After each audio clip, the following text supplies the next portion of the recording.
just got done watching the first part of this bullshit of them singing Moses Heat singing a song about the suicide marks on my arm and how Fusion thought it was just it really hit you in the feels like, dude, shut the fuck up. Y'all are fucking important for this. That was within question, but the chat's moving so fast, So for people that don't know, these two people, the guy on the right has been involved longer than the guy on the left, but they actively gang stalk, threaten, tell me to kill myself, won't leave me alone, and all I've tried to do is be a YouTuber. And they made me, and they've actually gotten people to, like say, oh, make me feel as if it's my fault, like I should have taken the hint and left. But they vow that they ain't gonna let me leave, or if I do leave, they're still gonna continue the offline part of the harassment they've been doing. So a part of I'm conflicted about always completely leaving. I just am. And that's probably partly to do with the habit of it now, being so enmeshed with it. But I'm sick of it. I'm sick of it, and I'm just doing this for record only. Um, I'm not worried about a show. It's one of the comments been turned off. I'm not going to be affected. I said pre-recorded streams, and technically I am recording this already, but I don't know. I just felt better off coming on here and explain some stuff, but I've never met people that are into this type of high class looking, if you want to call it, but shit of tearing down on others.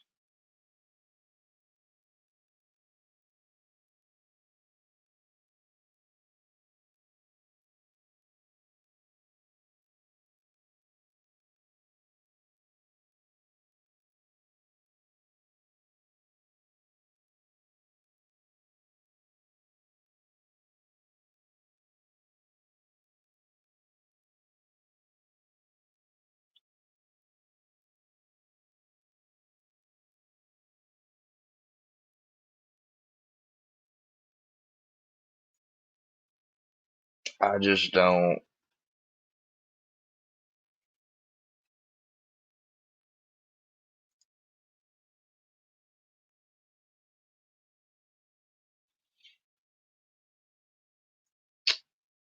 Maybe it's I can't fully come to terms with it.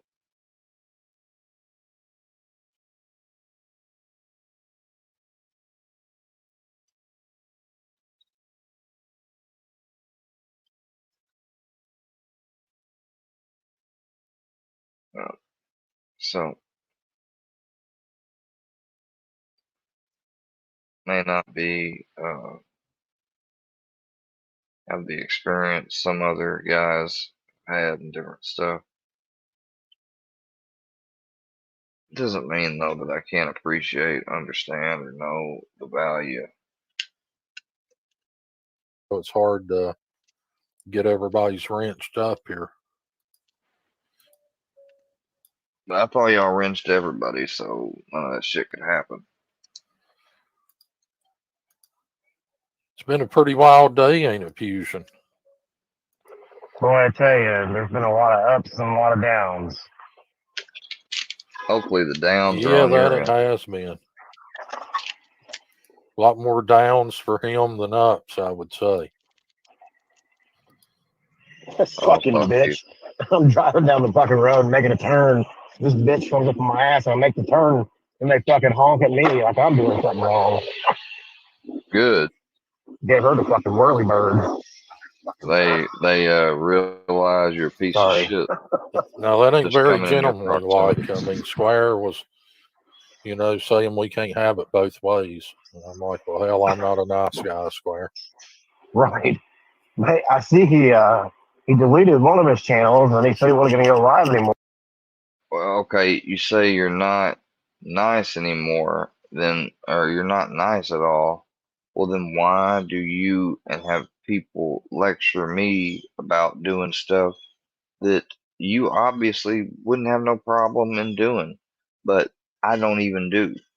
Why do you act like you're a morally superior person then, if you're not? Huh? Confusion, we don't need to hear you talk about this bullshit because you know you're just gonna harp on each it. other out during it, you know? I mean, yeah, What do you really think is going to happen when you run up on panel? Like, you're just going to sit there and be civil with him? I mean, that doesn't make any damn sense. well, you know, he's done realized nobody goes over there to watch that shit because somebody's always restreaming. And he knows if some of us go over, people's going to come and join in. But That is not at all what it was about. So I'm gonna stop you right there, Filthy. That is not at all what it was about. If you think I give a shit about these fucking numbers on these channels, you're out of your mind. The only thing that I cared about once in relation to them was about how many people were actually here that were maybe supporters. Yeah, I don't really have that issue now because I don't have, like you said, that many people coming over here because y'all are always restreaming, aka I call snipe stalking, you know, because when you're doing it to somebody, number one, you didn't get permission from them to do it, nor are you doing it in a fair use type of way to watch. You just put up a banner so I can't strike, and you just sit there and you listen and you wait for some opportune thing to happen or be obscure that you can play off of. That's not fair use. Just like me watching stuff with the man, like I do it too. I watch stuff and don't really react sometimes, but I don't snipe other people that you know, and harass them and their family and call their churches and shit. Like at the most I've done is when someone's talk shit or something, I'll snipe them, and they may not like it or want me to, like books. But you know, you shouldn't have been talking shit. you know, if he wants to talk, he can come over here I where ain't he's coming not over going to there. put me backstage. And, Yeah, because that's exactly you want to have the control. You are a control freak. And see, at my channel, I got the control. And I'm not going to be berated by you. I can't, like you just admitted, you can't have a civil conversation ever. So there is no more talking. That was the one time I opened up communication with this guy. He's got the nerve to say that this is all engagement. Engagement is me reaching and commenting and talking to you directly. Engagement is not me listing and pointing out your crimes. That's like reporting or notifying or logging, cataloging. That's not fucking engaging. You stupid son of a bitch.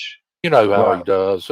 He Oh, yeah. has no power, and that's the only place he feels like he's being powerful by putting you.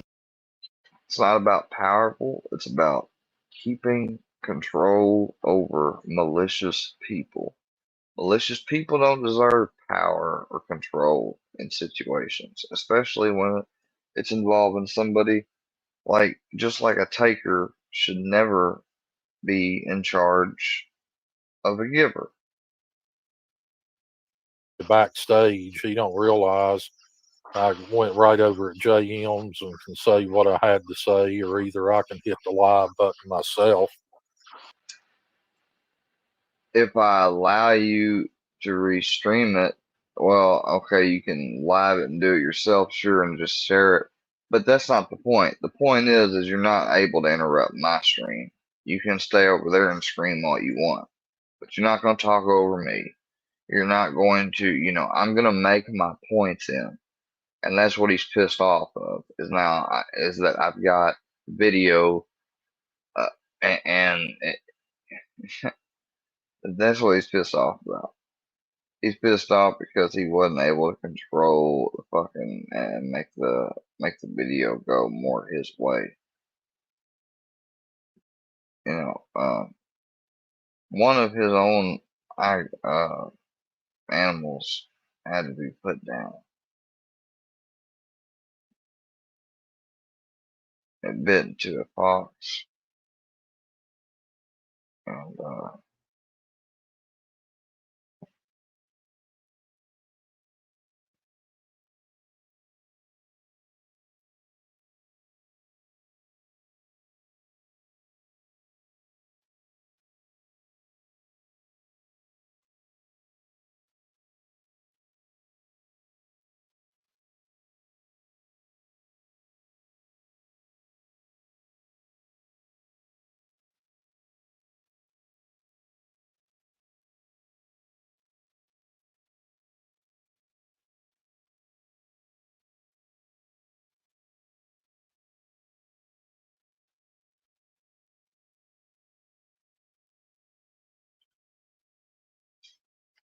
sorry guys, I had to step off to the side for a second and do something.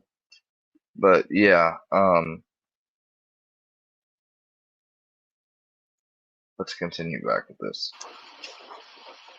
And really, I mean, there wasn't nothing to say. I mean, it all done been said.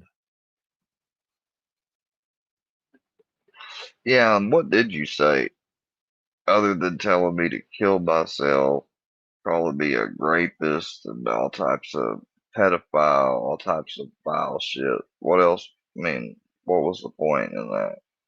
Just to show that you're really big and bad and can talk tough behind that fucking mask. Congratulations, you did it. He just don't get it. I mean, he don't want peace. Oh, I He get wants it. to get even. But when you Oh, no, no, no, no, no, no, no, no, no, no, no, no, no, no, no, he is not. I have told them time and time again that I would come in good faith. They never kept their word. They only wanted to do, what the fuck is he about to say? Seriously. you've got the brain the size of a fucking BB, and you're, not saying I'm the smartest person. I'm not trying to get even. I have returned things that you've done back or other people have. I have done that. In the world, but we've got a whole fucking team of people. Look at the support we got in here tonight. And there you have it. There's the reason why this is succeeding. And I hate to admit it, but the fat fucking slob ass bastard is right. This is why I'm not getting anywhere. I'm gonna have to take this, and I've already started taking it to a new level.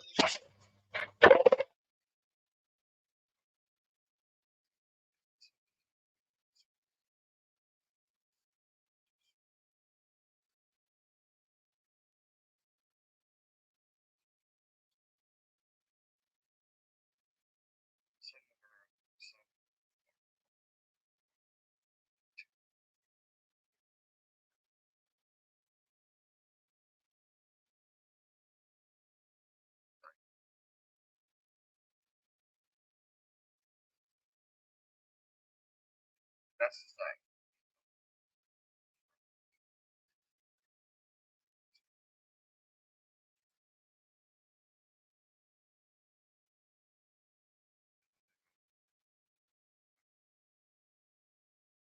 thing.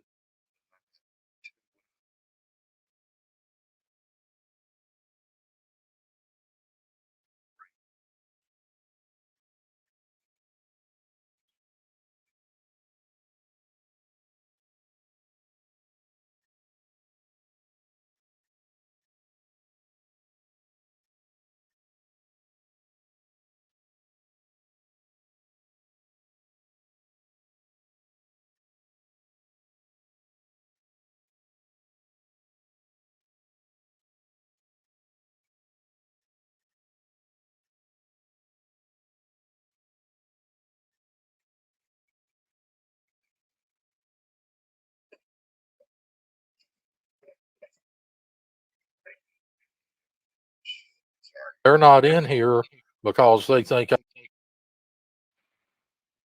Oh, of course, yeah. I knew you was gonna do it. I was waiting, just waiting. That shows the piece of shit he is. 'Cause he thinks this is gonna fucking really get on Raid, G2, my Propel, whatever good thing you do have some shame still. There's hope for you got going on. Drink some damn water. Be cool out there. And don't walk down dark alleys at night, for Christ's sakes. And never trust a man in a tunic. For God, whatever you do, never trust a man in a tunic. And I'm out of tips. I'll have some more later. Y'all be cool, man. I'll catch y'all. Who is this dude? Just in case? Was that the State Farm dude? Anywho. Somebody said, peace is worth it all. Hell yeah. Shit, hell yeah. Mike coming in hot. Peace is worth it all.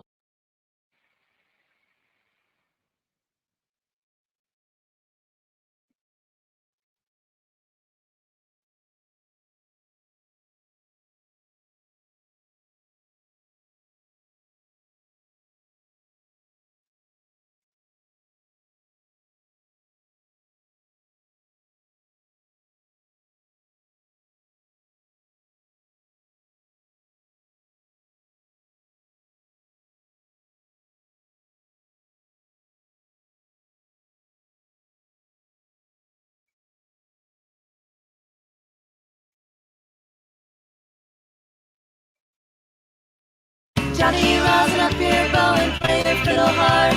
Cause hoes go loose in Georgia and the devil deals the cards. If you win, you get the shiny fiddle made of gold. But if you lose, the devil gets your soul.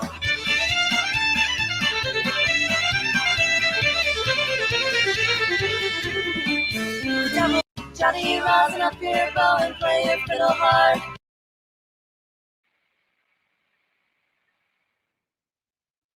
Top 3 guardian breeds we recommend for you and your family, starting with the English Mastiff.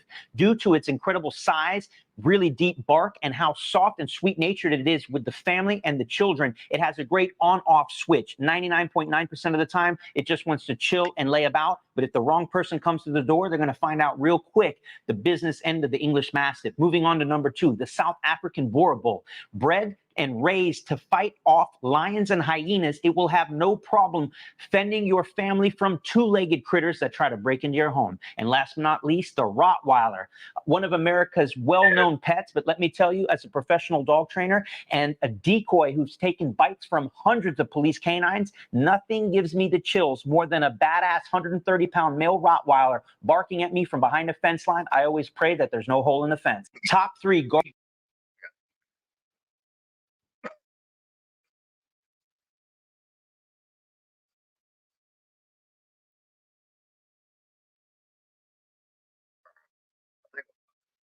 something to look at.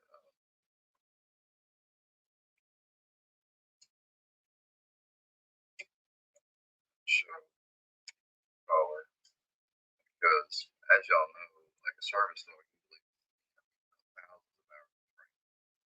I probably got, a few dogs. Probably not this year. So now that we're getting this training course, getting the is going to be what I continue with this training plan is made for me. Basically, well, before we get done with it, but especially after, it's what's going to be not only breeds, but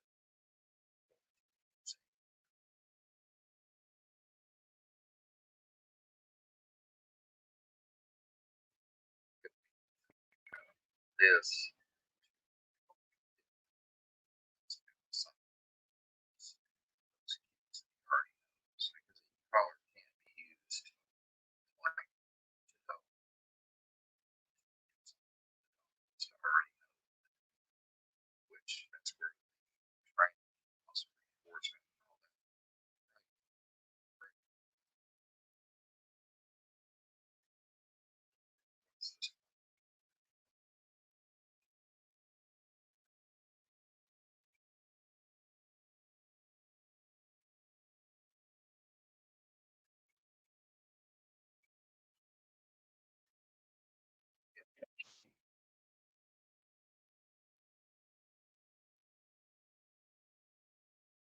Technologies Mini Educator e-collar. This is what your box looks like. All right. And then inside the box, you have your remote. And the remotes come in a variety of colors. You can order them in whatever color you like. I like to get the box. Wholesale.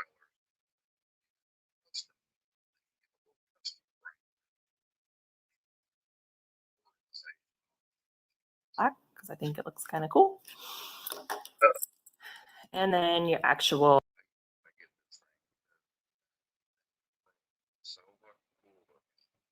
Not only what's cool about this brand, it's very, very bright. It's like it's pretty good. So, especially for one. So, it's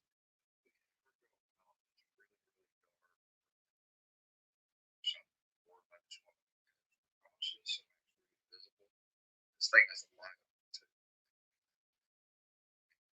power band. It's like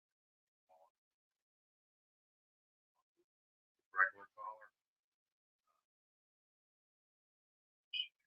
not below above.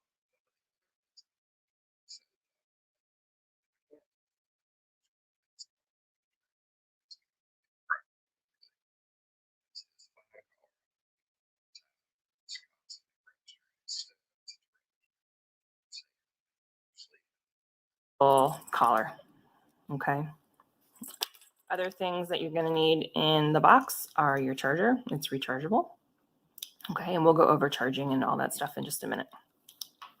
Let's start with So, like, that's very much extending the distance.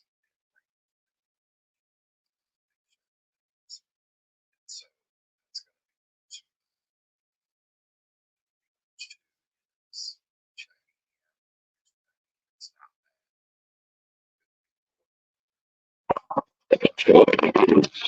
it's not checking.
Headphones starting to do whatever they want to do. Oh, I gotta do this because this video probably won't play too good if I don't do it this way.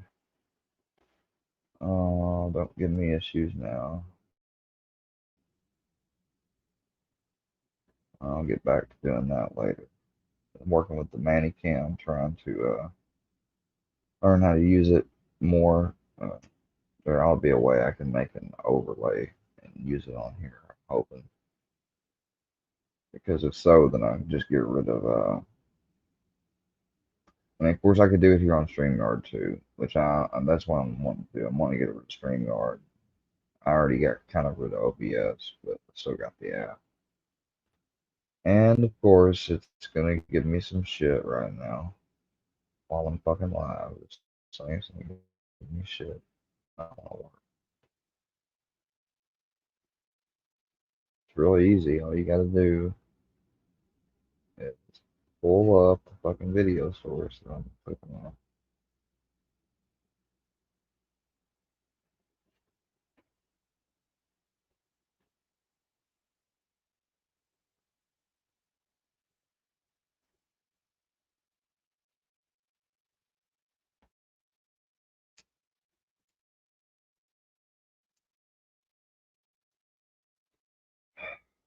So,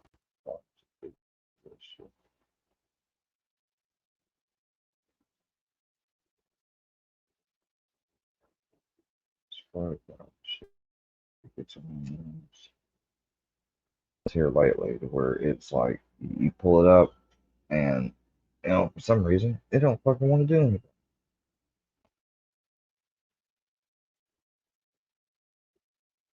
And that's not acceptable shit. I haven't paid for this fucking thing to decide to work whenever it wants to.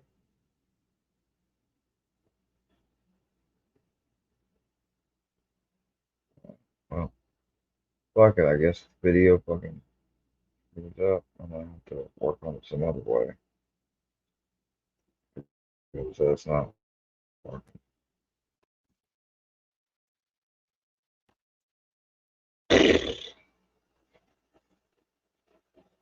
The important stuff.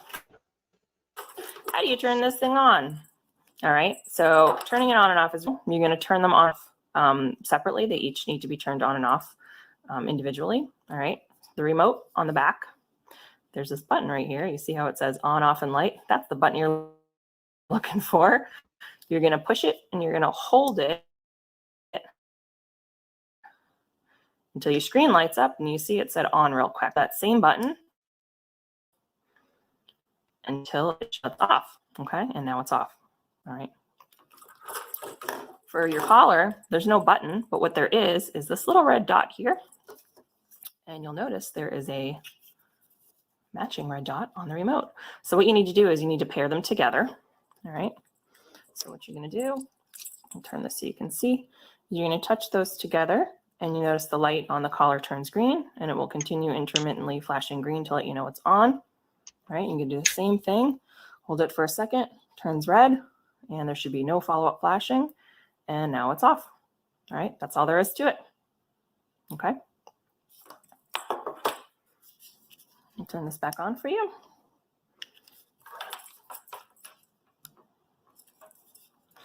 Okay, so other features. How do you control the level of the e-collar? You'll see on the display that it says 0, and you're going to use the dial at the top to adjust your level. You're just going to turn it, and it's a smooth dial. It doesn't click into place. These collars go from a level 0 all the way up to 100. But what it says on the display is high. So it goes, I'll show you, 99 and then high, because that's as high as it goes. All right. The other thing that you can do with this dial is you can lock the level. I don't recommend doing that when you're new to learning how your e-collar works, because in your sessions, you're going to be adjusting a little bit here and there, up and down. You're going to be fine tuning throughout your session or, from day to day. And you want your timing to be good. So you don't want to have to unlock it every time you need to adjust the level. But that's key. You don't want to overstimulate and not necessarily understimulate either. I do recommend locking the level if you have little kids at home, or maybe grandkids that come and visit, and you don't want them to turn it all the way up and start pushing buttons if they find it on the counter or something like that. So what you can do is you can lock the level. I'll show you. I'll turn it to 30 just for this demonstration. You're going to push and hold it until it flashes. And now when I turn the dial, you see nothing happens. All right, so it's locked in at 30. And to unlock it, you're going to do the same thing. You're going to push it, hold it until it flashes, and now I can adjust it. Now, like I said, I don't recommend doing that until you're more familiar with your e-collar. And honestly, most dogs are going to need some fine tuning when you're working with them. It's the rare dog that you never have to adjust. I have never actually met a dog that is one level and one level only in all situations. But like I said, if you have small hands at home, it might be a good idea to lock it. You can lock it all the way down. Actually, you can't lock it at 0. That's right. So you can set it to like 1 or 2, right, and lock it. And then now they can't adjust it. I explain that because inadvertently people tend to do it. And then I get a frantic email or phone call a couple days after we do our first session with the e-collar, and the client thinks they broke their e-collar because they can't adjust the level.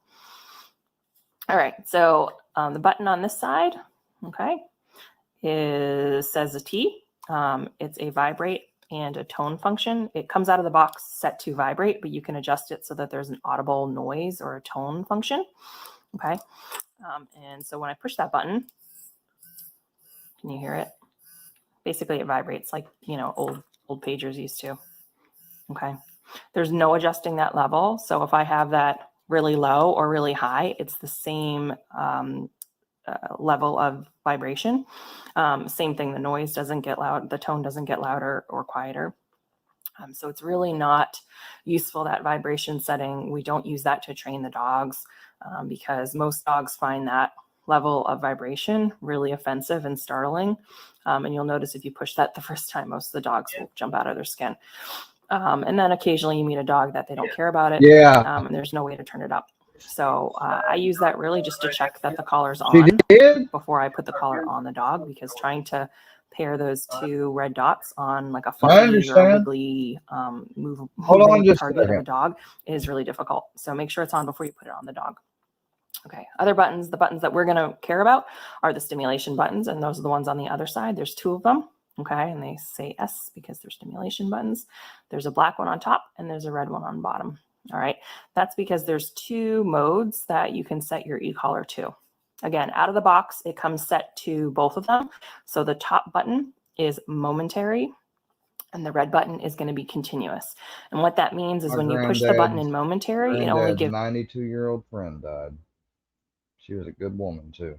one quick touch of stimulation. It's, I think, Sweet. 1/25th of 1 second worth of stimulation.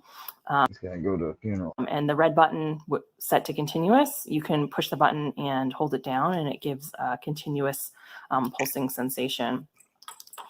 More like, if you've ever had a TENS unit, which is what these feel like, that's kind of generally the setting that they have it on, where you're having. Yeah, these are not shock collars, which I find,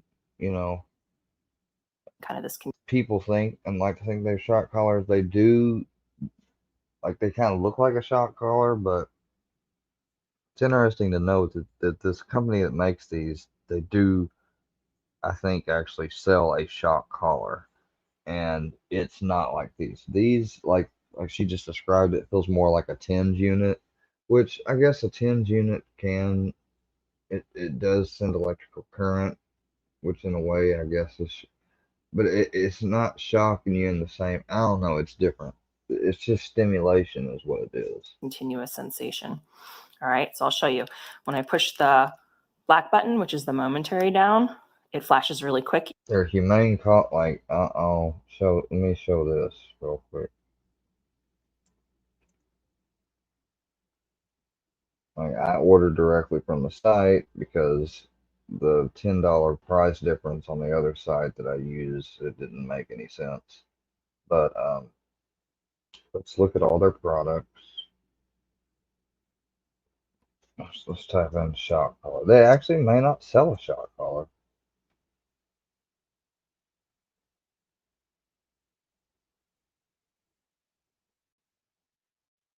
I mean, all their other stuff's popping up, but I mean, let me go to about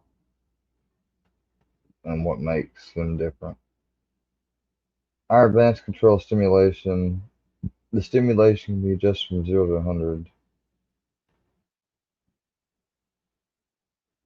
500 below sea level and withstand 5,000 G-force. Toughest e-collar in the world, guaranteed. Yeah, it has a lost transmitter. Great for hunting dog training collars or for us forgetful types. Yeah, if I enable the loss mode, which I will because I do lose stuff, and after so many hours it'll start beeping until you find it.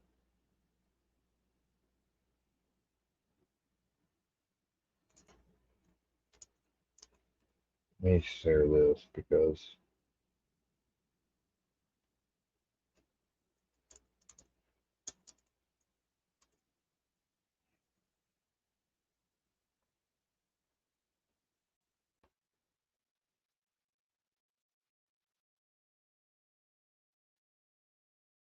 yeah, I don't agree with that. That's not true.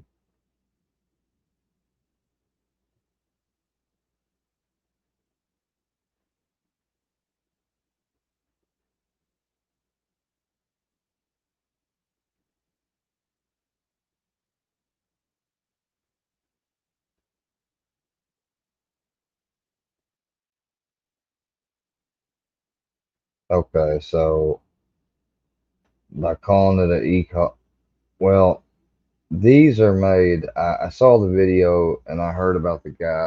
This is a Well-Good company, and they're designed so that they're humane. Like the sensation is not overbearing in a way, because you can even test it on yourself. They encourage you to, like, it comes with a tester to make sure, number one, that it's working, and then you can actually test the vibration feature. You can test the actual stimulation feature by putting the prongs up to your skin and testing the level and see what the stimulation feels like and all that. I saw that in another video. So yeah, it's not inhumane. Brownie might not like it too much at first, but oh well. I got yeah, but I ain't got no money. I spent it all. I got this, which is basically just a fucking so I don't lose the damn thing. In the video I saw first, the guy got one, and I said, well, yeah, I better get one of those. It's basically a magnetic clip that clips to the collar and allows you to stick it on any article of clothing you have. And I said, yeah, I'm going to do that. Even though I haven't let go. And if I push the red button, which is the continuous function, right, it's still going. And it will go until it has a time to shut off. There you go. Okay. Now, you know what they're set to, what modes they're set to by looking at your screen. So there's both an M and a C on the screen, which means top button's momentary, bottom button, the red button, is continuous. Okay. You can change it so that both buttons are continuous, both buttons are momentary. And what that does is it changes the red button to a boost function, which means it turns the level of the stimulation up. Out of the box setting is +5, but you can custom set that to be any number, +11, +22, whatever. And there's directions on how to do that in your manual in your box. Or, and here's another important thing that you should know, your eCollar Technologies toll-free 855 number, that's their customer service number, is on the back of every remote. And if you have any questions about, warranty issues, replacement issues, or just questions about programming, how do you change the programming from all momentary to all continuous? How do you change the vibration to a tone? They're always very happy to help you with those issues. They're wonderful. That was one of the selling points to this brand of e-collars. Obviously, the technology is really good, and I really like the quality of the equipment. But the bonus is that their customer service is far, far and above superior to any other e-collar manufacturers out there. So they're US based, so they're easy to talk to. You don't have to go through like a 10-minute automated phone menu to get to an actual human being. So big selling point for me. And they're really good. They stand by their customers. If there's something wrong with your collar, they will replace it, or they will figure out why it's not working. Excuse me. So remember that number. Use that if you have any questions, if you can't figure something out. Obviously, my clients, I always tell them, if you have a question, just give me a call or shoot me a text. But for anybody out there that is doing this by themselves, that's a good number to have on hand. Okay. So we've talked about, the vibrate and tone function. We've talked about how you adjust your level with the dial and how you can lock that level in. This is the antenna. For anyone wondering if this does anything, it's just the antenna. Okay. And then these are your stimulation buttons. All right. A couple of other things to talk about is you'll notice on the screen, I'm going to turn the dial so you can have it light up again. There's a 1D blinking on the top of the screen. And what that means is this is a 1-dog model. So you can order it as a 2-dog model, or later on you can add a second collar. So that would make one of the buttons controls dog A, one of the buttons controls dog B.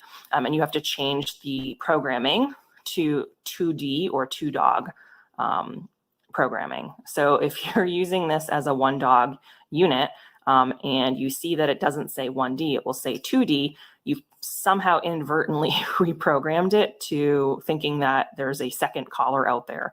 And so that's an issue. I've had that happen once where I showed up to a client's house and they only had one dog and it was set to 2D. And so what that meant is they'd been practicing and one of the buttons that they thought they were using wasn't working, right? So they're pushing the top button, it's working with their dog, and the bottom button thinks there's like an imaginary dog out there with a second collar. And so you just want to make sure it's set to the right programming. I've only seen somebody accidentally do that once, but it can happen. Now, on the back of your remote, a couple other things to mention. We already talked about the on-off button. There's that customer service number on there. And then this small button right here, if you guys can see it, says M&C, and that's the button that you're going to use to change the programming or the modes for the side buttons. So like I said, it has both M&C, so that means the top button is momentary, bottom button is continuous. If I push and hold that little button in the back, it's going to beep. And then you notice that now it just says M, that C went away on this side. So both buttons are momentary. So it's set at 22 just because that's where it's at right now. I'm going to push the top button. It's 22 momentary. If I push the bottom button, the red button, it jumps to 27 momentary, right? So like I said, out of the box, it's +5, okay? I'm going to do it one more time. Hold that back button down. Now they're both continuous, right? So top button is continuous, what it's set on the screen. The bottom button, the red button, is now a boost function, and it goes to continuous 27, okay? I hope that makes sense. And then to get it back to the way we had it, you're going to hold it down one more time. So now top button is momentary at the level on the screen. Bottom button is continuous level. We have it on the screen. Okay. I like people to leave it this way when they're first getting comfortable with the e-collar. I don't like them to use the boost function until they are more familiar and have some muscle memory for pushing the right button at the right time. Because you don't want to inadvertently hit the boost function when you're in the very early stages of conditioning the collar with your dog. Okay, so I tell my clients that they should leave it how this is set with M and C on the screen. Okay. There's also another function of this collar, and that is back here. It says light. So what that means is you can turn the light on the collar. All right. So remember, when we turned this on and off, we pushed and held that button, that on-off button. What we're going to do instead of pushing and holding it is I'm just going to click it real fast, and that turns the light on. Okay, and the first setting is just this blinking strobe light. If I want, I can click it one more time and it goes to a solid light. Okay, and then if I click it a third time, it turns back off. So it's just a flashlight function. It has really no use in, just like your cell phone flashlight app. It's good to go when you wake up in the morning. Okay, so how you charge it is there's a flap on the back of your remote to an orange kind of amber color when the battery is starting to die, and it will clip it to my waistband or my belt loop or whatever, and it's readily available on my person. Okay, if you have multiple people at home that are going to be training the dog or that are in charge of the dog, then you're going to hand it off. So one person is on dog duty at a time. So, you know, if you're training or you're watching the dog and then you have to get up and, you know, go to the bathroom or go do something and you can't watch the dog, then hand it off to whoever the other adult is in the room. Okay. Other things that we like to do is out of the box, it comes on this like buckle collar. I like to switch it over to these bungee collars. Okay. Because it's stretchy. All right, so it makes getting it on and getting a snug fit without being too snug easier. It's more comfortable. It's easier to get on wiggly dogs. So what it looks like right on the collar is like this. So you just pull the receiver off of the strap, unscrew one of these screws, slide it on, rethread it all, and you're good to go. Okay, and you can get these bungee e-collar straps from a variety of different places online. There's a couple of different variations. This is my favorite one with the solid strap and then the bungee cord on it. Okay. Other things that I like to do is if you have a dog that has a really long or dense coat, the short contact points that come on this out of the box are probably not going to work really well for you, and you're going to have a hard time getting consistent contact with the e-collar to your dog's skin. So there's a couple of different contact points you can order in addition to your e-collar. And this is something that I do for my clients when we have a dog that needs these kind of things. So the first one is for like What? Hold on. I said long-haired or really dense coated, you know, your shepherds, your huskies, the really thick, you know, double coated breeds. These winged contact points are amazing. They're so much better than the longer contact points you can order. I never use long contact points. If I need to use something other than the contact points that it comes standard in the box for long hair, I use these guys. Okay. And I'll show you what it looks like. So on the collar, right? So you just take off the old contact points and replace it with this one. So we have a husky at home, our personal dog. One of our dogs is a husky, and so this is her collar, and it works amazing. Before they had these kind of things, really the best way to get contact with thick-coated dogs was you would have to shave spots on their neck. And my husband would kill me if I did that to his dog. So we got these, and they work really well. Okay. For your short hair dogs or for your smaller dogs that just have really small necks, you know, they don't have a lot of width on their neck, these contact or comfort pads, the short comfort pads, work really well. And the same thing, you just screw off the standard contact points and replace it with this. And these work really well for getting better contact. If you have dogs that have more sensitive skin and they get irritated by wearing things around their neck, this also comes in titanium. This is just the regular comfort pad, but they do make a titanium one. They also make regular titanium contact points. So if you have a dog that's got really sensitive skin or has allergies to the metal and the regular contact points, go with the titanium. But these are my two go-tos, either the wings for the really thick, long-coated dogs, or for short-haired dogs that have more sensitive skin, or for the smaller dogs. Like when I have dogs like little Shih Tzus, or we have a little rat terrier that we're going to be doing training with, and I ordered one of these for him just because they have really short hair and they tend to have a little bit more sensitive skin. And he's kind of little. So this is what we're going to put on his. And those are things that you can order right from eCollar Technologies. Our website is ecollar.com. Or obviously, if you're a client working with me, I will provide these. Okay. Things to remember besides how the collar works and what the features are that anytime you're using your eCollar for training with your dog, anytime you're pushing the button, your dog should be on a leash or a long line until you have gotten to the point in your training where the dog understands what it means, is conditioned to the e-collar, knows how to respond when it feels that e-collar stimulation, and then you can start weaning off of using that leash. But that leash is really important in the first probably 1 to 2 weeks at least. So I always tell my clients, if I catch you pushing buttons, you know, in the first week or so, and the dog doesn't have a leash on, I'm going to be upset because you're going to inadvertently mess up your training, because your dog is going to have moments of understanding what it means and he's going to do really well. And then you get tempted to just push the button to call your dog from the backyard, or maybe he's barking at a squirrel and you want to call him away from the window, but your leash isn't on. What's going to happen is he's either not going to know what to do because it's still new and you know, you have moments of confusion, or you know, he'll do something like he'll try to run away from it because he doesn't understand it and he just feels the sensation on his neck. Or what other dogs will do is they'll just freeze in place and they won't move at all. And so then you have to go and get them. So that leash is really important.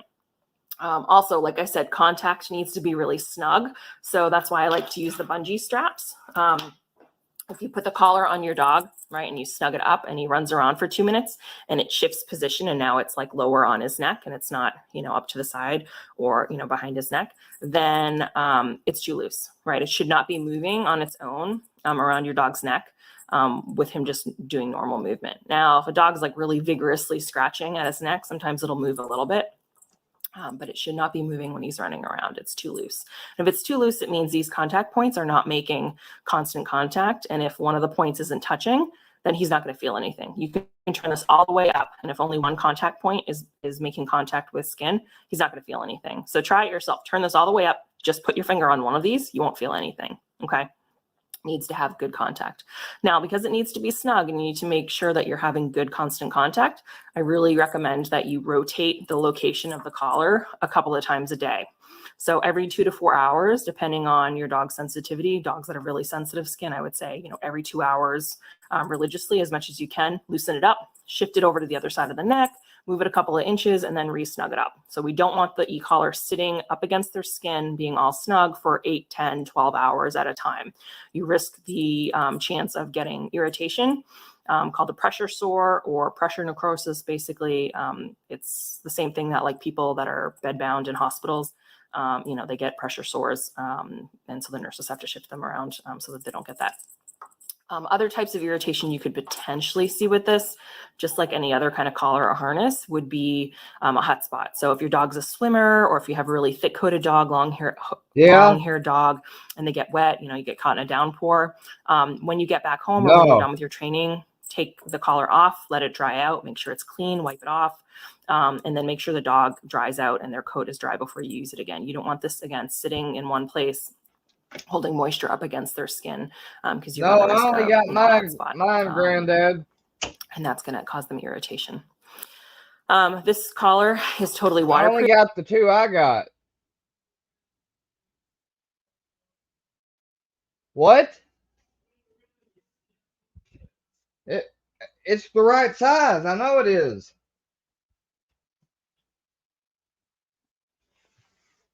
Just had it up on my hand. Oh man, I made that. Proof.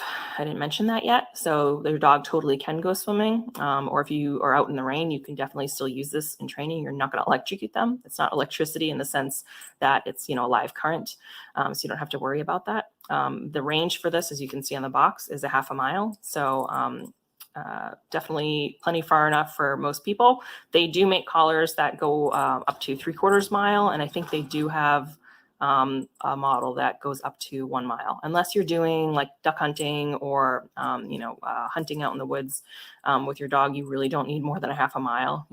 Most dog owners and pet owners, your dog should not be that far from you. So half mile, plenty of range for this. Okay. Okay, so waterproof, half a mile. We talked about using your leash. We talked about having the remote on your person anytime your dog is out wearing the e-collar out of its crate. And I think that's it. That's the important stuff to pay attention to. So if you guys have any questions, like I said, you have your customer service number for any issues. There's the user's manual inside your box. But for my clients, if you have questions, shoot me a text, shoot me an email, and I will get you an answer ASAP. Don't wait until I see you at our next lesson to ask me these questions. All right, guys, I hope that's helpful. If you have any questions, I'm going to post this on YouTube, and you guys can comment and ask any questions below, and I will get your answers.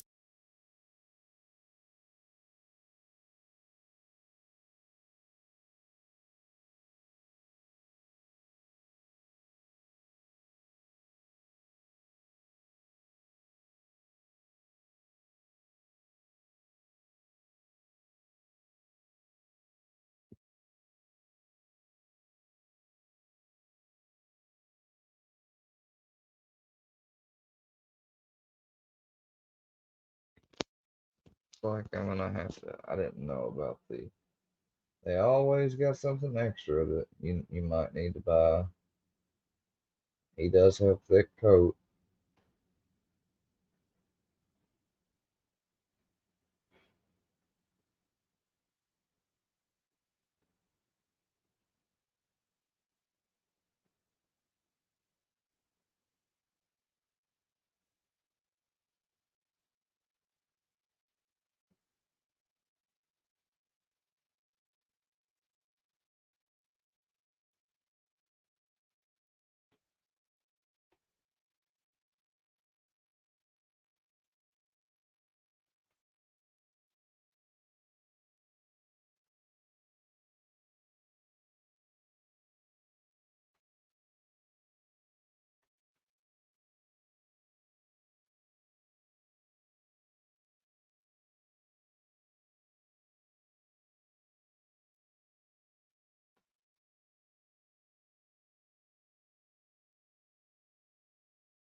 Sorry, I'm busy trying to do something real quick.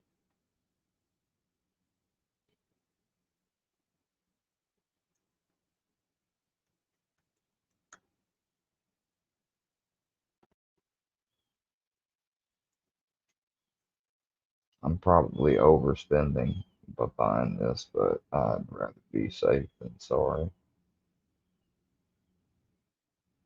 Because I take dog training very serious.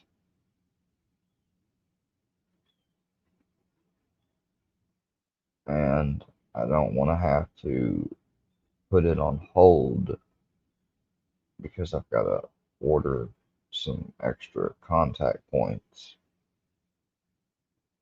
So I went ahead and got the short and the long hypoallergenic points to go just in case I may need them. I may decide wanting to use them anyways.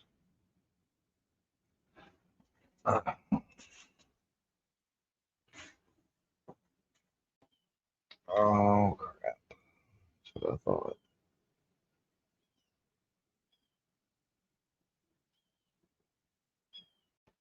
Something told me that oh, I know what I just did. Whoops, Daisy.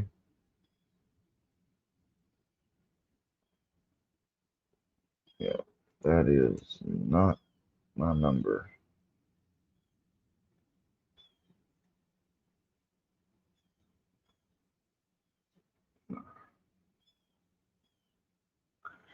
Fuck. That's all the money I'm spending for now on you, Granny. I'm done. Oh, speak of the damn devil, I need to look at your food though, because you've got one more bag of food, and then once we get near about halfway on that, might as well go ahead and update your order. I'm curious about this new stuff they've added to it, but like the supplements that they have now, the only problem is with it is that you've already got. Let me look. If I'm not mistaken, you've already got two. There's one. Looks like you've got at least one unused box of supplements. So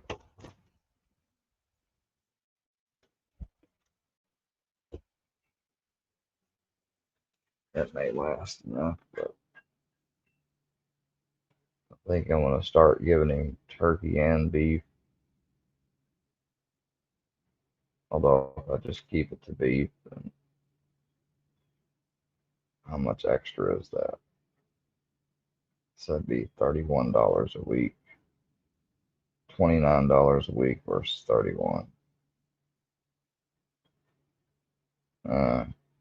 Because you get two packages, so it'd be two beef, or it'd be a beef and a turkey. I think he would. I think he'd like the turkey.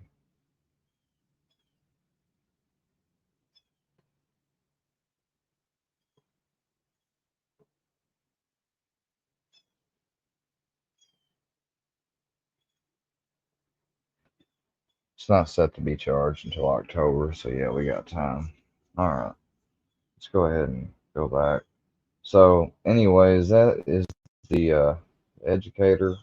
Um, I can't wait to get it. Oh shit!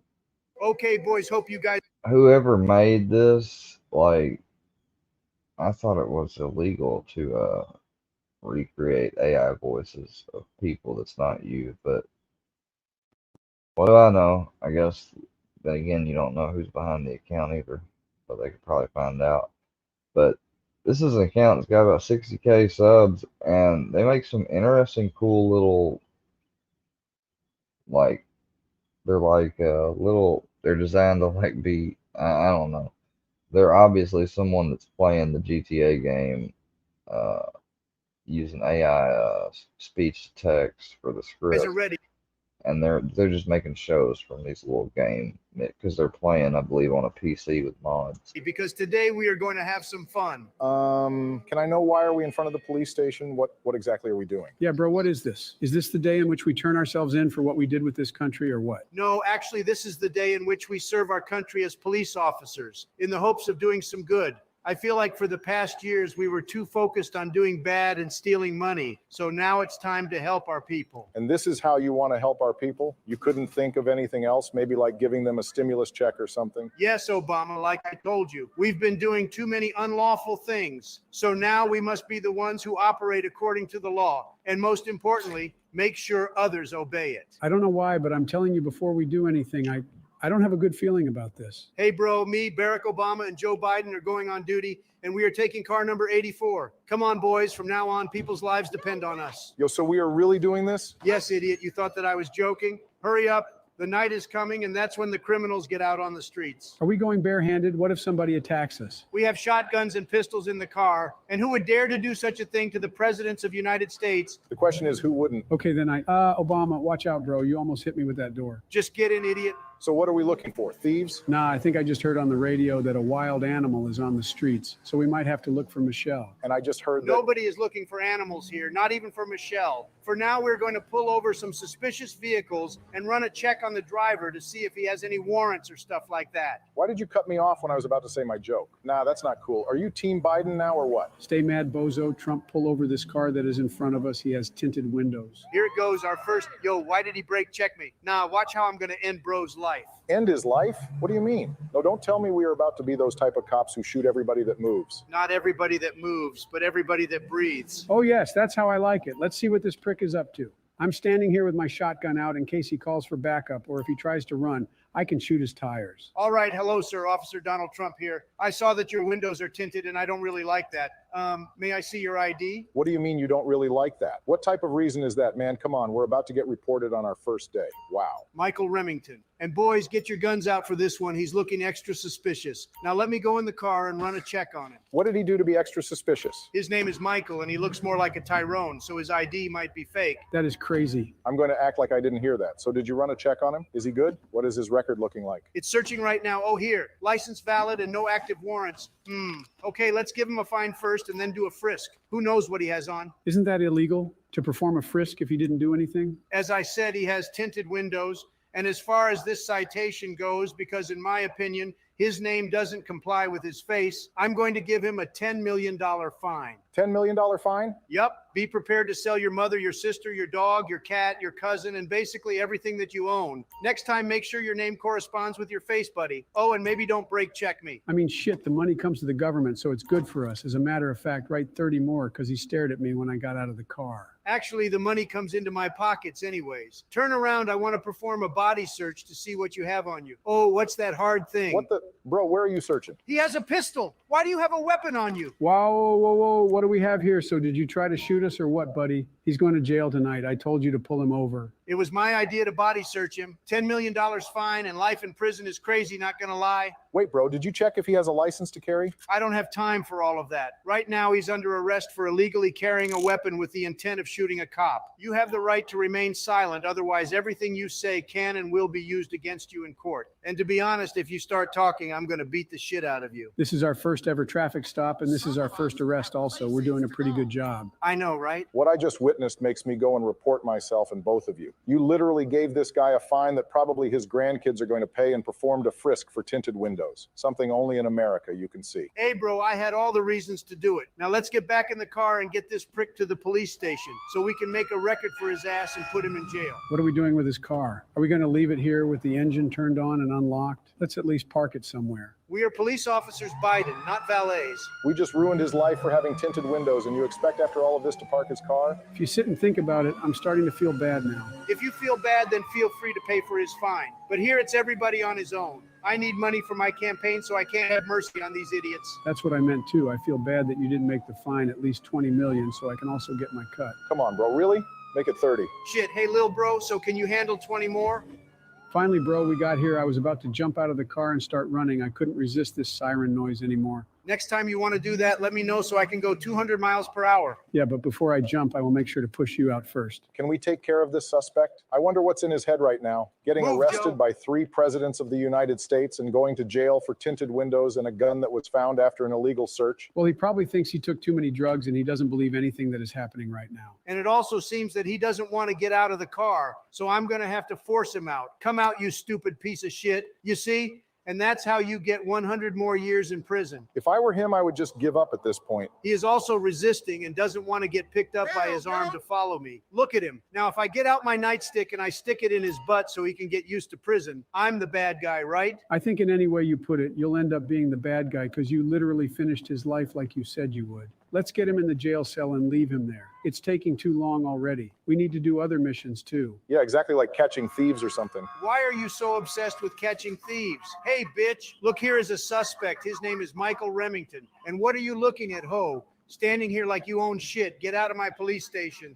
Don't make me come back up and see you still standing here. So this is our police station now? Say less. Hey, everybody in here should make me a coffee by the time I'm back from my next mission. If not, all of you are fired. Escort him down to the cells. And talking about our next mission, I already know where we are about to go right after this. All I can say is that we each need a bulletproof vest. Where are we going, bro? To war? You said when we started that today we're going to be police officers, not military personnel deploying in war zones. No, we are not going to war, but you can call it a war zone. You shouldn't be worried anyways. If anything happens, you can call for Michelle. I'm sure she can get you out, and no, I'm not kidding this time. And I'm not kidding either when I tell you if any of you pronounce her name one more time, it's up with both of you. And I'm going to snitch for what we just did. If you don't believe me, then I guess you'll see. Now watch out for me a couple of seconds. I need to give this dumbass a lesson. Hey, look here. Remember this face, idiot? What are you doing? There are other police officers here. And do you think that I care? If anything, tell them to come watch this show. It's about to be quick. Take this, you punk. All right. I think that's enough. I only threw one punch. What do you mean that's enough? That's 2. That's the third one, bro. You suck at it. You're missing. Ah, shit. Hold on. I need to calculate my position and his position as well. That's why. Oh, what a great hook. To be honest, that was a clean shot. I'll give you that. Thank you. Now it's time to show you guys what I was talking about. Be prepared. Oh, I'm ready. And Joe, why are you standing here like this? In case somebody else came, I could stop them so you can let that guy taste your fists. Oh, that's nice of you. Now you can come and taste my... I think I know after all where we are heading at. Where? I still don't get it. You see that helicopter? That's where we're going. Into the hood, straight in the middle of it, trying to look for people that want to...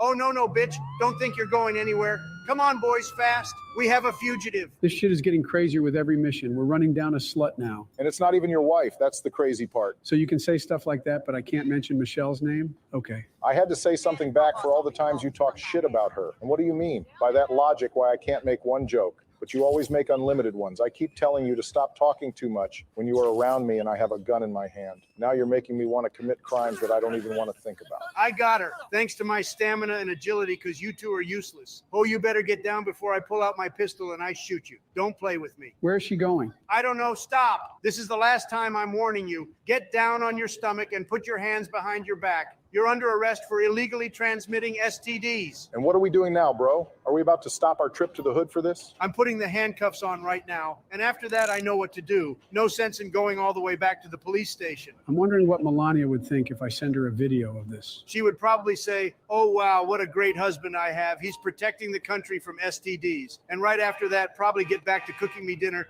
because she's also a great wife. Now come with me. Trump, where are we going? I don't like how this is looking. I'm about to introduce her to the stick. Wait. What? Yes, idiot. To the nightstick. And maybe to a deodorant stick too. Hey, bitch, since you like these so much, why don't you try and tell me how it tastes? Sit down. All right, we're out. Come on. Beating down prostitutes and robbing them, ain't it, Donald? Let's go before I call the police on you. You forgot we are the police? How would that work? I thought we were all about doing good because of all of the bad things we did as presidents trying to make it even as police officers. But it looks like we are getting people tickets to life in prison for having tinted windows and hose tickets to a one-on-one conversation with the nightstick. Here we have another suspect. Get on the ground. I can't anymore, you bro. You're taking this shit too far. Leave them alone. And let's go already before I go and take the car and drive it over every bitch I see. Okay, fine. Yo, he shot her in the head with the stun gun. Yes, blame it on Obama. He wanted that to happen. Now we are about to go and pull over the first person I see once we step in the hood. Nah, I had to take a video of that. Shit was crazy. How can you headshot a bitch with a stun gun? I have to post it on Twitter now. Get your ass in here and don't post that video anywhere. It will incriminate me and also get me another case. Come on, bro. Not even Facebook. Let me post it at least on Facebook. Or how does Instagram sound? What? Okay, here we go. Hopefully both of you have your bulletproof vest on because things just got serious. If you see suspicious behavior, let me know so I can pull over. Anything seems to be suspicious around here. Nobody has anything to do with you if you don't have something to do with them. I think I changed my mind. We should leave now. Oh, look, what do we have here? Some gentleman sitting on the front porch? Bro, they didn't even do anything wrong. How are you doing, guys? Any illegal activities around here, such as selling drugs or any type of guns? Yeah, like they would tell you if there is any. Excuse my colleagues, I'm Officer Donald Trump alongside Officer Sleepy Joe and Officer Barack Obama. May I see your ID? How did you call me? Yeah, let's take a flick to post it on Twitter with the hashtag posted on the block. Mr. Joe Nelson, I want to inform you that you're illegally standing on the sidewalk with a phone in your hand that causes disruption in the circulation of this neighborhood. So with that being said, I will have to fine you $100,000 and also perform a body search. This is the most American thing I've seen today so far. I think it beats the guy with the tinted windows. That man at least had something on him. Look, we even have that helicopter surrounding us. We're good. Hey, where are you going? Stop. We need to perform a frisk on you, sir. I said to stop. Opening fire. What? No. What are you doing, Trump? Oh, no, take cover. I'm trying. Ah, I'm hit. Shit. Go back to the car fast. How do you want to go back in the car now? Obama is hit and we are in a bullet shower. We just got ambushed. Why did you have to shoot him? Ah, don't leave me alone. Help me. Come on, try to get up. I'm opening suppressing fire. Ah, shit. Bro, who is this guy? I don't think we can get out. I got your back. Get back in. Ah, I'm shot. I'm shot in the hand. I repeat, I'm shot. Somebody call for backup. I got up. Wait, Trump, don't leave. Was it worth it? Oh my.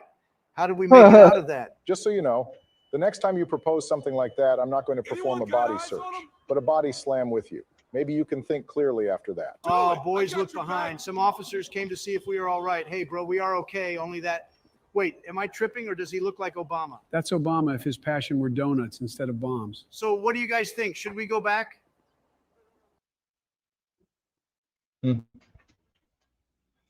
I'll tell you what, this video I watched on Nicole Kessinger, I think I'm gonna. The weather was frigid that Monday morning on February 18th, I think I'm gonna give it a play and give my reaction to it because it's actually good. I was gonna do the stream and look at some of the bullshit about me. knowledge of the event. I ain't gonna give them no attention, so let me rename this real quick. But yeah, she has an interesting like criminal record that she like I don't know. I mean I can understand there's a big difference when things like get dropped or you get a SIS or something, but it got revealed that she had a couple of incidences, including one violent one of DV stabbing with a knife, and when she was a juvenile still, like almost 18. And what was it? It just didn't make sense because the way she got treated, and if you look back, like her dad was allowed to be in the interview room with her from the very first time, which is not standard. Like, if I'd said, anytime I was asked to be questioned or something, like, yeah, as long as my dad could be with me, or whatever, they'd be like, shit, it don't work like that. Like, you're, I mean, of course, and she wasn't a minor. This was during the Chris Watts thing. She told Watts to delete stuff off his phone. She deleted stuff. They put in the discovery and report that they couldn't get everything that was actually probably on her phone because of, I don't know, whatever reason. They didn't have the exact technology. iPhones were different, what have you. But that was back then, and that was in 2018. And the Murdoch case showed that they do have the stuff for iPhones because they were able to tell the phone would let them know, like, if the person was sitting down, if they were standing up, all its crazy detail, like we saw come out in the Murdoch case. Why was none of that requested? And because the investigation was halted for some weird reason. Why, we don't know. But trying to get this fucking stupid thing to work.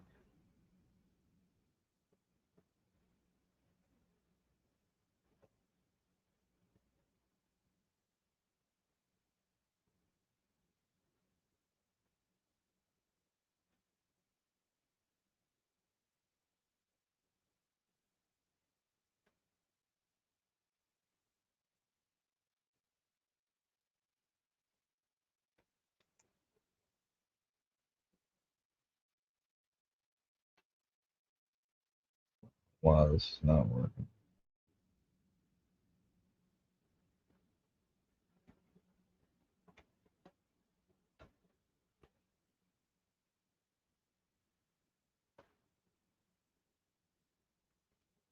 Maybe I can get this to switch now. Looks like it's working now, please.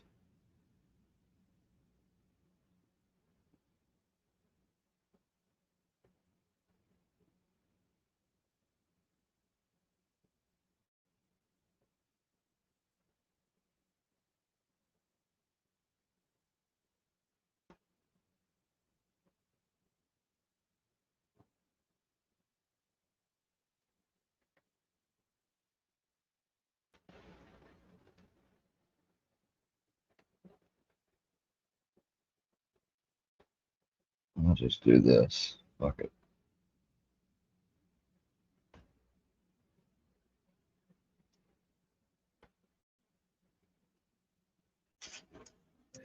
Details that reveal a dark past that she successfully hid from everyone, including law enforcement. Because no matter what you may already know about her, there is far more to this story than what has already been told. In the months that followed August 13th, 2018, no one anticipated that Watts would pivot from his initial plan to proceed with the jury trial to then abruptly accepting a plea deal that spared his life from the death penalty. But to anyone paying attention, it would seem that the same man who was capable of committing such appalling acts while simultaneously lying through his teeth now appeared to be doing everything in his power to obscure the truth and to keep a secret that had cost the lives of his entire family. In today's video, I want to show you the overwhelming evidence that I have collected that I believe helps to answer the question, what was Chris Watts and Nicole Kessinger trying so desperately to hide? I have completed a forensic evaluation of the discovery evidence, as well as the witness statements, audio recordings, and all available interviews. And it is my view that what I will show you today will help to provide a more clear understanding of why Chris Watts was so eager to accept the plea deal that slammed the door shut on law enforcement's investigation, including information about Nicole Kessinger's past that was hidden from everyone, details that should have been considered long before she became a protected and unvetted witness of law enforcement. And I believe that what I found throughout the 2,000 pages of discovery is evidence of Chris Watts' concentrated effort to hide the truth, to continue to mislead and lie to law enforcement, but not as a means to protect himself, but to protect someone else entirely. This is Into the Abyss, the Chris Watts case, episode 2. Check out Behind Criminal Minds for more masterpieces like the one you're about to see. Now, before we begin, I have a brief but very important disclaimer that I need to say first. Number one, and most importantly of all, Chris Watts is exactly where he belongs. Nothing that I present in this video should in any way be seen as any kind of benefit, excuse, or reason for why he deserves any legal deference, consideration, or that he should be granted an appeal. No. On the contrary, it is my opinion that he is extremely fortunate that he did not receive a far more severe penalty for the truly despicable crimes that he perpetrated against his entire family. Number 2, today's episode has one purpose: the pursuit and completion of justice. And it is my belief that there is a very simple reason why this case still matters, present day. Because if someone has evaded justice in connection with this case, what is to stop them from doing it again? And finally, this episode is based entirely on the available facts and the discovery evidence, specifically the records released by law enforcement in connection to the Watts case.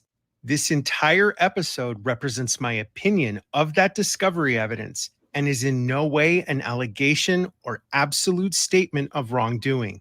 My views are based solely on the evidence, views that were formed from my decades of prior legal experience, and I remain committed to analyzing this case with integrity and for one purpose alone: justice for Shanann, Bella, Cece, and Nico Watts, because they are my reason for why I am advocating for the truth to come to light and nothing more. By the time Chris Watts left his first interrogation with Agent Graham Coder, law enforcement was already confident that Watts was responsible for the disappearance of his entire family. And even before they had confirmation, they believed that his motivations may have been linked to an extramarital affair. It was nearly midnight when Watts left the police department that Tuesday night, and I imagine that while he was shaken by the intensity of that first interview, a part of him still believed that he would be able to lie his way out of trouble. But time was not on his side, and less than 12 hours later, the deconstruction of Chris Watts' web of lies would begin, as law enforcement would methodically reveal the monstrous iceberg that he was hiding underneath a tsunami of lies that had surrounded every area of his life. After leaving the police department, he would spend that evening with friends and wake up the following morning to go pick up his father from the airport. Everyone that encountered him during that time noticed how strange he was acting, certainly not the way a father would after the supposed unexplained disappearance of his entire family. No one ever came forward to describe Chris as having shown any emotion or concern about the absence of his pregnant wife and children. In fact, his own father would go on to describe his affect at the airport and subsequent drive to the police department as quiet, subdued, and distant. By the time Chris Watts and his father arrived at the station, it was nearing noon, but law enforcement would waste no time and began their second and final interrogation that would lead to a stunning and horrifying confession. And what transpired over the next several hours would lead to a revelation that would uncover a cruel inhumanity that few could even begin to imagine. But earlier that same day, on Wednesday, August the 15th at 5 a.m., CBI agent Tammy Lee had received a call from Anadarko. Hey, you want me to come out? Yeah.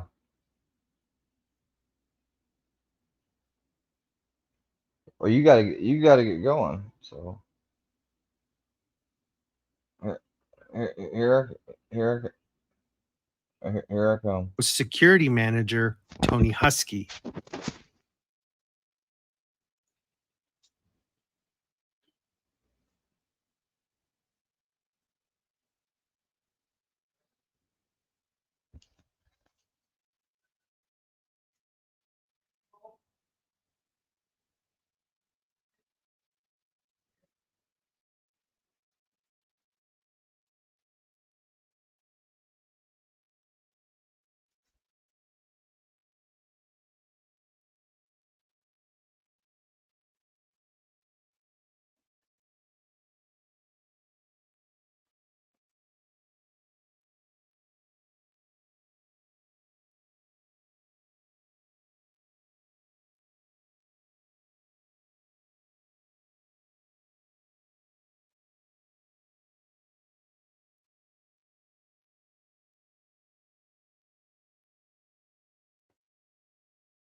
During their conversation, she was informed of a relationship between a contracted employee that had exchanged suggestive emails with their primary suspect. Had to go out and grab Agent Lee something. would eventually receive those emails from this possible new granddad had lead to in their grab for him. investigation. And written But- on those pages were two names, Chris Watts and Nicole Kessinger.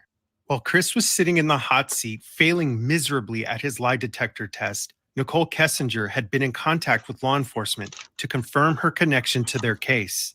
And by the time that Chris would reveal the horrific nightmare that he had wrought against his own family, the FBI would step in to aid in their investigation, making contact with Kessinger to schedule their first of a half a dozen meetings that would occur over the next several weeks. The first meeting would take place at Majestic View Park in Arvada, Colorado. In attendance would be FBI agent Mark Lair, Agent Philip Jones, Nicole Kessinger, and her father, Dwayne Kessinger. This would officially mark the first Why the father? time that law enforcement would learn of the secret and torrid past of a man that was hiding more than the location of where he disposed his family, but a man who was hiding the truth concerning someone for whom he was willing to go to any lengths to protect, no matter how high the price or what it was about to cost him.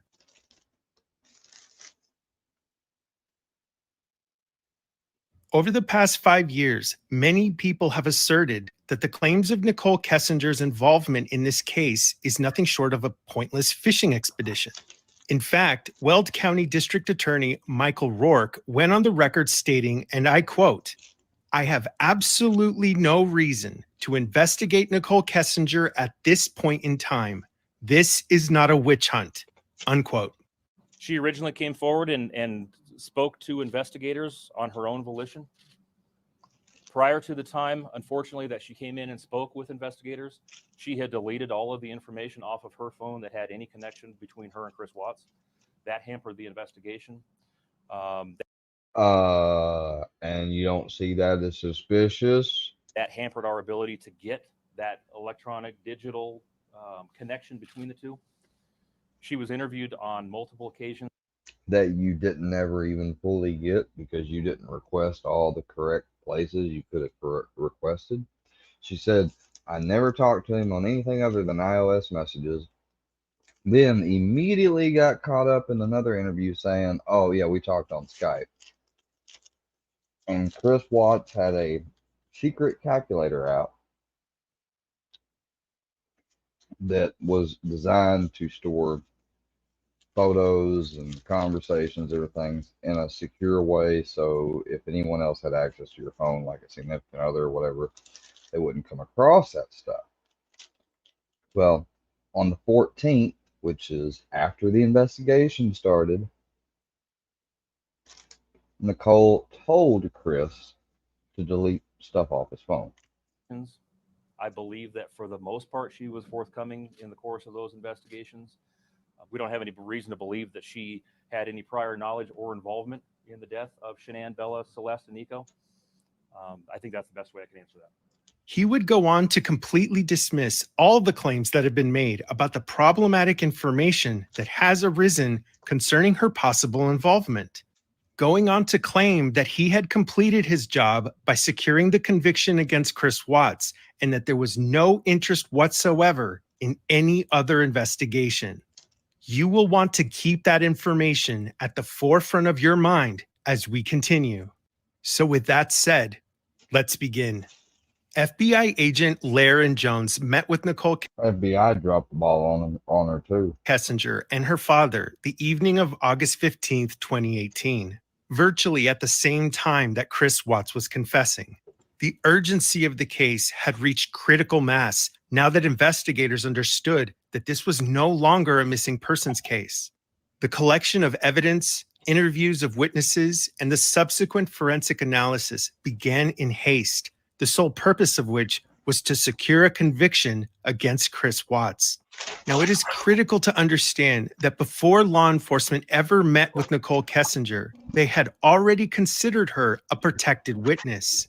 And they gave her this protected status before they had any records, documentation, cell phone data, or anything whatsoever that could in any way definitively exclude her involvement in this crime. Before law enforcement had spoken to a single witness that could verify any of her stories, and before they received any evidence that could eliminate her as a suspect, they had already made up their minds to treat her as a protected asset in their investigation.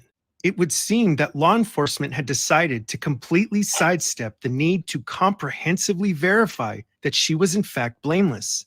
And this was despite the fact that before they began this initial discussion, they would learn that Nicole Kessinger had already deleted vital material evidence from her phone that throughout the entire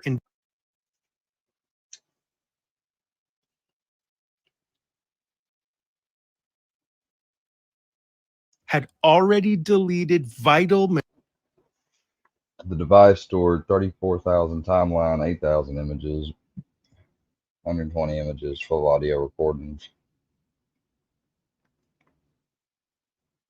The device is completely devoid of any calls, messages, photographs, or videos involving Watts. No listing for Watts, not even his number in the device contact list. material evidence from her phone that throughout the entire investigation Give me an idea, because of your phone's an iPhone, what makes my knowledge of this, that if you deleted something off an iPhone, it's gone. No, I don't know if that's true or not. So I asked you also to call Verizon, because that's your provider, and to see if they could give you some advice on that. Did you happen to do that? never be recovered. Evidence that I'm about. So they were saying if you had the cloud, it would have been backed up to the cloud, but since you didn't, the messages were gone. To show you was critical to their quadruple homicide investigation. And having reviewed the discovery in its entirety, it is now obvious to me that from the very beginning of this initial interaction, that the FBI agents meeting with Kessinger and her father had no earthly idea who they were actually speaking to, the history that she was hiding from them, or why it even mattered. The first interview began after some initial pleasantries and started with Nicole describing how she met Watts and their initial discussions about his relationship with his wife, Shanann, a name that Nicole will consistently and repeatedly refuse to say throughout half a dozen encounters with law enforcement, instead choosing to refer to her as that woman or her, or just about anything other than her actual name, Shanann. But people that study like people that have been convicted or killers or stuff, or like criminals or not, or especially like if they've been avoiding and questioned for something they did, that's a major telltale sign that you know, they won't even acknowledge the name. right out of the gate, within the first 2 minutes of their discussion, Nicole Kessinger would tell her first of a multitude of lies. That he was in the process of a separation from his wife, and as far as I knew, that was becoming pretty finalized. Nicole is explaining to the FBI agents that she believed that Chris was in the final steps of a divorce that she thought pre-existed their involvement. Unfortunately for her, this story would go on to change many times over throughout the next few weeks and would not ring true when compared to her Google searches that completely contradicted this information. The most important of which being this search that she had conducted less than 3 weeks prior on July. Man I'm having an affair with says he will leave his wife. Really? 24. Watts transferred a nude image of Kessinger into a secret calculator app. Watts called Shanann and held a 5-minute conversation. 4th, 2018. The search, man I'm having an affair with says he'll leave his wife, does not sound like someone who believes that Chris Watts' divorce was anywhere near being final, especially because this search happened several weeks after she says they started dating. But it's at the 2-minute mark of this conversation that I want you to listen very closely to the way that Kessinger describes her understanding of what happened on the day that Chris's family was initially reported missing. Specifically, the events surrounding her conversations with Chris throughout that day. Monday afternoon, he told me that she was like gone and he didn't know where she was. And at that point, I don't think that it set off any alarms in my head, just because, I mean, I have friends that I text, and if I don't hear from them for like 3 hours or 6 hours or even like a couple days, I don't feel concerned about where they're at, because it's kind of a standard thing for me. But then she didn't come home that night.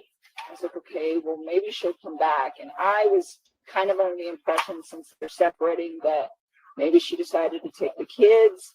Maybe she decided to just leave for a few days. I don't know. I was just, I felt like maybe she was just trying to get some space. And I figured maybe that was why she left her stuff there, to just get some quiet.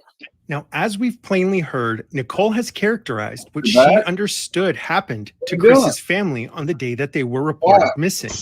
Nicole is very clearly telling the FBI that she was not in any way worried. And remember, at this moment in time, it has been less than 48 hours since these events took place.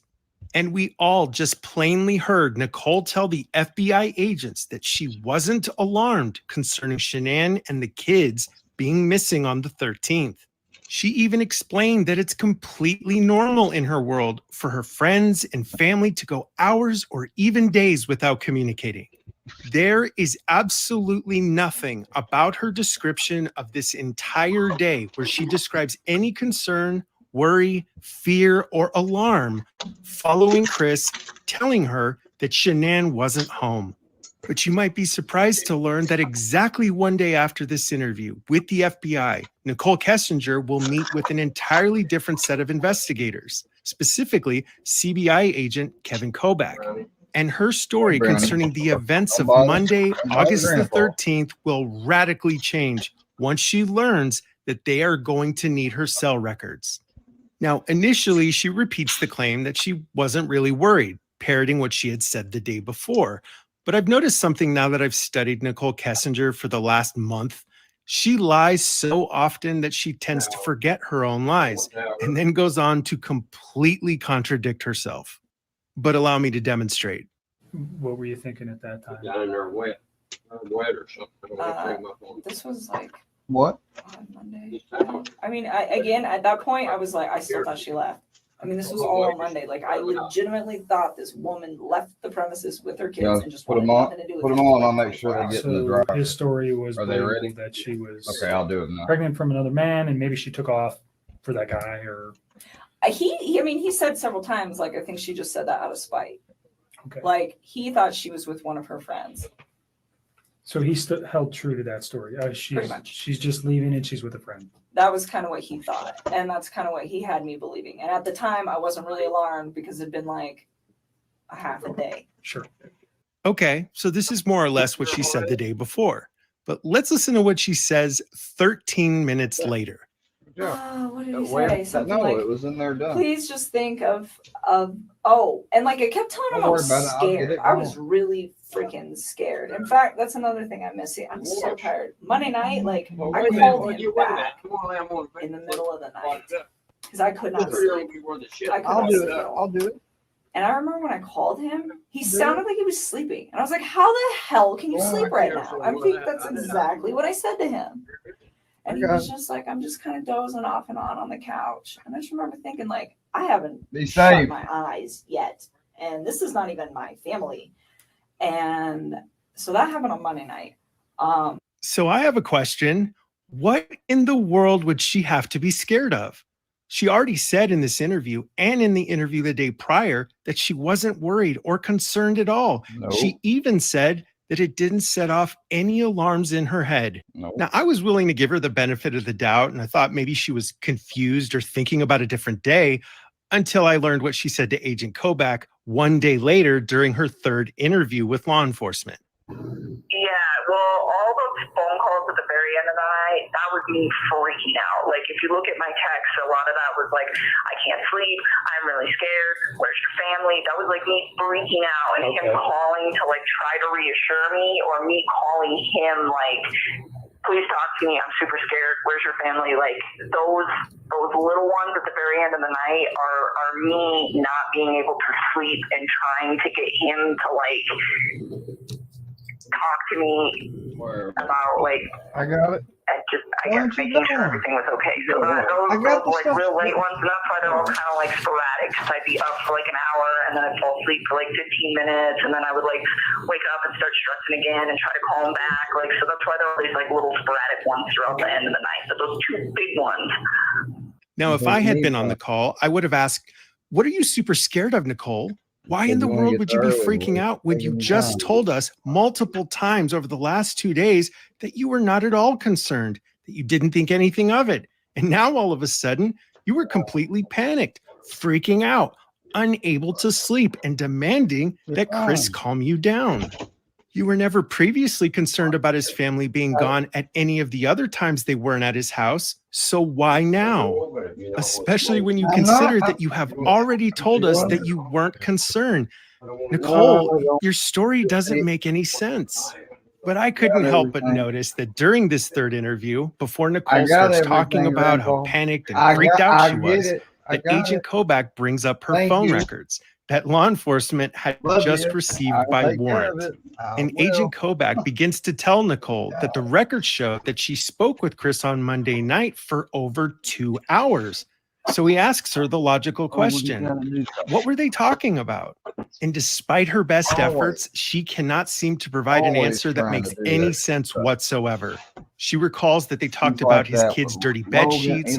She remembers what Chris was wearing, that he was quiet, but nothing substantive about their hours-long discussion on the same day that his entire family disappeared into thin air. And remember, we are only 2 minutes into her very first conversation with law enforcement, and already her web of lies is completely staggering. At the 5-minute mark of Nicole's conversation with the FBI, Agent Lair asks her if Chris ever said that he wanted a future with her. And her response, well, just listen to what she says. And then did he say that's where we kind about of what's the relationship with going? I'll be telling him it's hoping for the future. Black, I'll get it. I think No, I that gotta do it right now. he was looking for a relationship with me.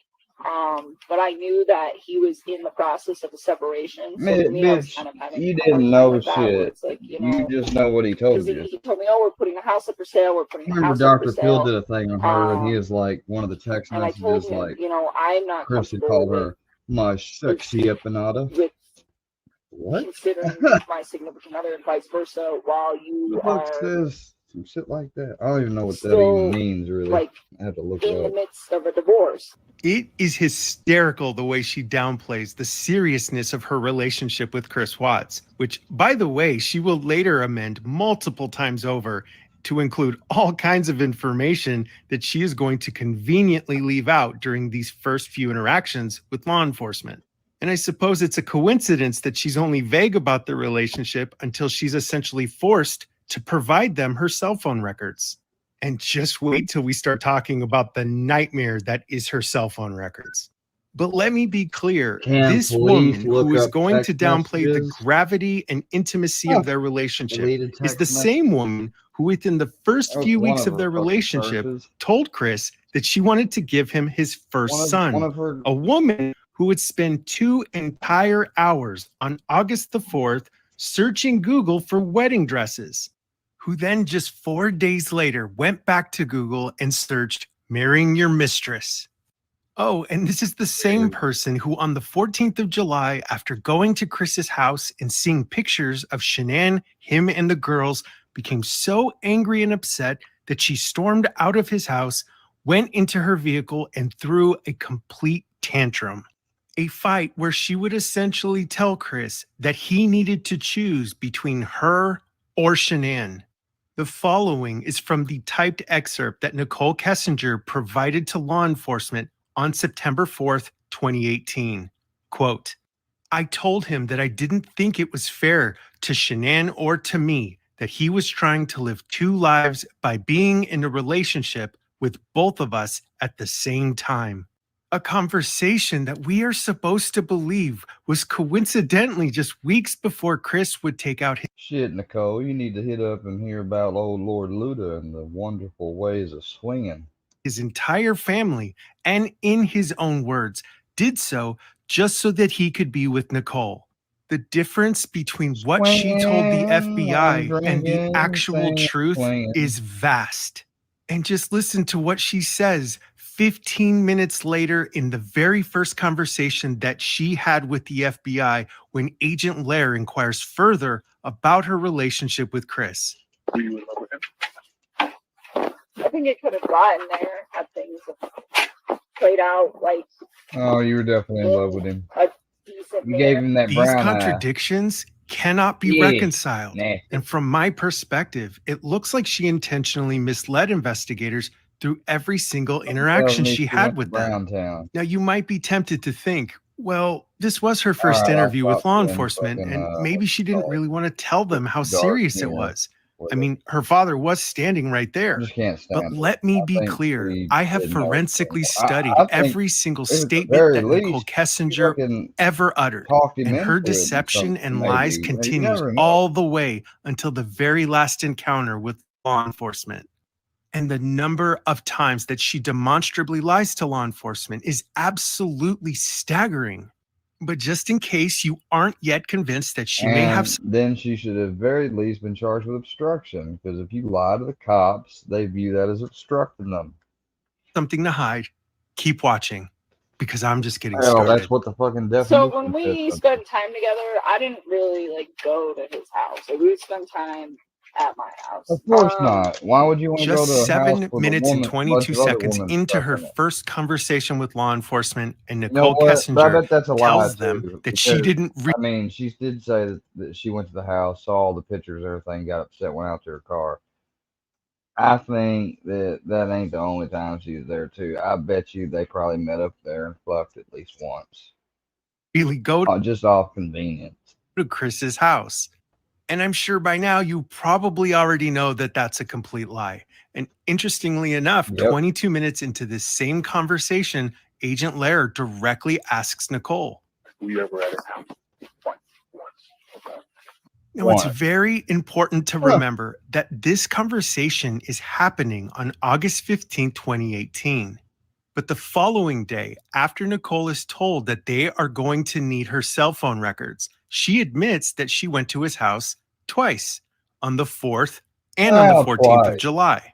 And less than 3 weeks after this initial interview, she's going to provide law enforcement a detailed accounting of both of those times that she went to his house. She will go from barely being able to describe anything she did during her visits to his Does anyone notice how her memory gets better with time, not worse? Yeah. Red flag, red flag. home to magically being able to remember in shocking detail what happened, what they discussed, what she saw, even specific details about his house, including the exact amount of his house payment.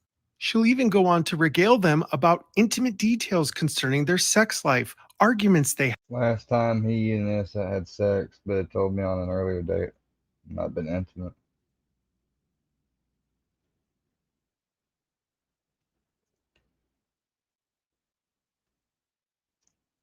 Why would he really stated that he used condoms when they, come on.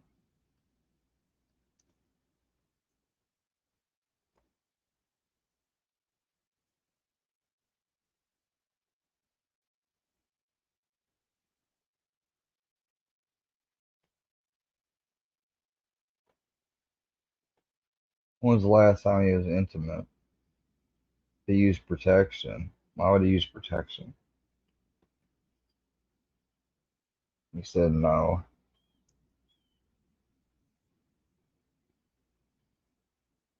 Are you actively trying to have a child with her since you're having unprotected sex? Well, why would you think that? I mean, she could have been on the pill or something. had and what she remembers seeing She inside was of already pregnant though, that's the thing. He didn't like that, I don't think, and she didn't know. his house, his mattress. I think like she probably got pregnant, and that was like shortly, yeah, that was. She had got pregnant and announced it to him, and I think that was right around the time like he started to first, who knows, maybe look at other girls or was looking at Nicole already, you don't know. His bed, and even what she ate. But in that moment in time, standing in Majestic View Park with the FBI, she confidently claims that she only went there once and then provides no additional information. No. And it's so important to remember that at this very moment, using Nicole's version of events, she knew that Shanann, Bella, Cece, and Nika were in danger, and that any information that she could provide would have been vital in their investigation. So why in the world is she lying to them about something so significant? But hold on tight, because this is about to get much worse. Was it just dinner? Did you go anyplace else? Visiting? No, we just went to dinner. That's one of the only times I've actually ever been out in public with him. If what Nicole Kessinger just said wasn't real life and just some bad Lifetime movie on TV, I would venture to say that this person is one of the most pathological liars I have heard since Jodi Arias. Because we are 8 minutes and 16 seconds in this first interview, and we've encountered the fourth demonstrable lie. Because once again, that wasn't even close to one of the only times she went out in public with Chris Watts. In fact, just 6 days after this interview with the FBI, Detective Kobach calls Nicole Kessinger, but now he has her phone records from Verizon and he can guesstimate her location from her call records. And surprise, surprise, she now has detailed information, including dates, times, and exhaustive details about each time that they were out in public together. Her memory somehow works in reverse, where it drastically improves over time, and always right on the heels of law enforcement getting information about her that seems to prompt her to need to tell them the actual truth. Because once law enforcement has her cell records, she now seems to remember going to the Lazy Dog in the beginning of July with Chris. She remembers their very public trip to the Shelby Museum on the 14th of July, their trip to the races at Bandimere Speedway. Now, I might be losing it, but last time I checked, race car events are pretty public, aren't they? Oh yeah, and let's not forget their jaunt over to the Morrison Patio Bar, and then of course their very public trip to the sand dunes, where their own pictures show people all around them. And then there was their multiple trips to the Oasis, which was like a convenience store that offered rentals for the sand dunes, but was in fact another very public place they were seen together. Oh, and then of course their clearly not private meal at BJ's restaurant. And by the way, this detailed disclosure didn't come until her fourth interaction with law enforcement. But what I found so incredibly interesting about it was how she was not only able to describe in alarming detail where they sat, what it looked like, what level they were on, the type of booth seating they were placed in, and even remembers how Chris paid for their meal. So I think we can all agree that going to the Lazy Dog on Saturday, August the 11th was not one of the only times that she went out in public with Chris Watts. And I just want to say this for my own sanity, because there are over 7 hours of audio recordings from Nicole Kessinger, and my notes just from the number of lies that I was able to definitively prove she told are over 50 pages long. And I couldn't help but ask a question that continually kept coming up, no matter how much I wanted to find any reasonable excuse for why she would lie about virtually every aspect of her involvement with Chris Watts. And that question is, what is Nicole Kessinger hiding? I talked to him on Sunday night, and he was fine on Sunday night. I didn't have any issues with him. This would be so easy to just skip right over and not see or understand the importance of this comment. But let's be clear, Nicole is very plainly telling the FBI that she talked to Chris on Sunday night and that he was fine, that she had no issues with him. But as usual, that story is about to drastically change. When 6 days later she speaks to Agent Kobach, she now explains for over 10 minutes, going on and on about how she did have a problem with Chris on Sunday. Her story drastically changes from what she told the FBI to then saying that he told her that he was going to go straight out to the field on Monday morning, and now she thought that was exceedingly odd. 6 days after the initial interview with the FBI, she masterfully gaslights Agent Kobach by using all of this technical oil field jargon that is so far over his head that he cannot even comprehend what she's trying to say. In just 6 days, her story drastically changes from her not having a problem to us learning in the fourth interview that she apparently conducted the Spanish Inquisition with Chris, asking him multiple times over why he even needed to go to Survey 319 first thing in the morning. Now, I've noticed that whenever Nicole is about to tell a massive lie, she always precedes the revelation with some pointless, detailed exposition, like you're seeing now. But once she's finally done blathering on about this previously unknown discussion with Chris on Sunday, a discussion, by the way, that she denied was even necessary to the FBI, she finally drops the bomb on Agent Kobach.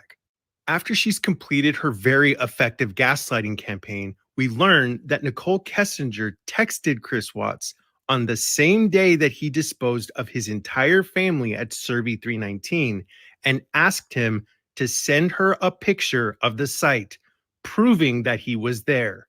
Now, for those of you who haven't lived on Watts Island for the last 5 years, Survey 319 is the oil site where Chris disposed of his entire family. And Nicole Kessinger, on Monday night, hours after he had committed this disgusting crime, texted him and told him to prove that he was there. Over the years, I've heard people who adamantly defend Nicole Kessinger and law enforcement by making comments about how absurd it is that random lay people could possibly think that the true crime community could have any insights into this case. The implication being that all of these branches of law enforcement did their job and thoroughly vetted Nicole Kessinger. So then I have a question to those people. What do you think that Agent Kobach said after Nicole dropped the bomb that she told Chris to text her proof that he had been to the well where his family would later be found? Well, if you guessed nothing, then you win the grand prize, because after this unbelievable revelation, Agent Kobach had no hard-hitting follow-up questions. He just let her continue to dominate the entire conversation without ever calling her out for such an incredibly disturbing revelation. He never brings up the fact that she previously claimed that on Sunday he was fine and that she didn't have a problem with him. He just lets it go. And the sad reality is that Agent Kobach consistently and repeatedly failed to ask the follow-up questions that he should have asked when Nicole Kessinger was caught in a verifiable, monumental falsehood. Because if I had been on the call, this is what I would have said in that conversation. So, hey, Nicole, I just have a few questions. Why would Chris need to prove to you that he went to Survey 319? And no offense, but the whole explanation you just gave doesn't make any sense at all, especially because during your very first person interview with us on August 16th, you told us this.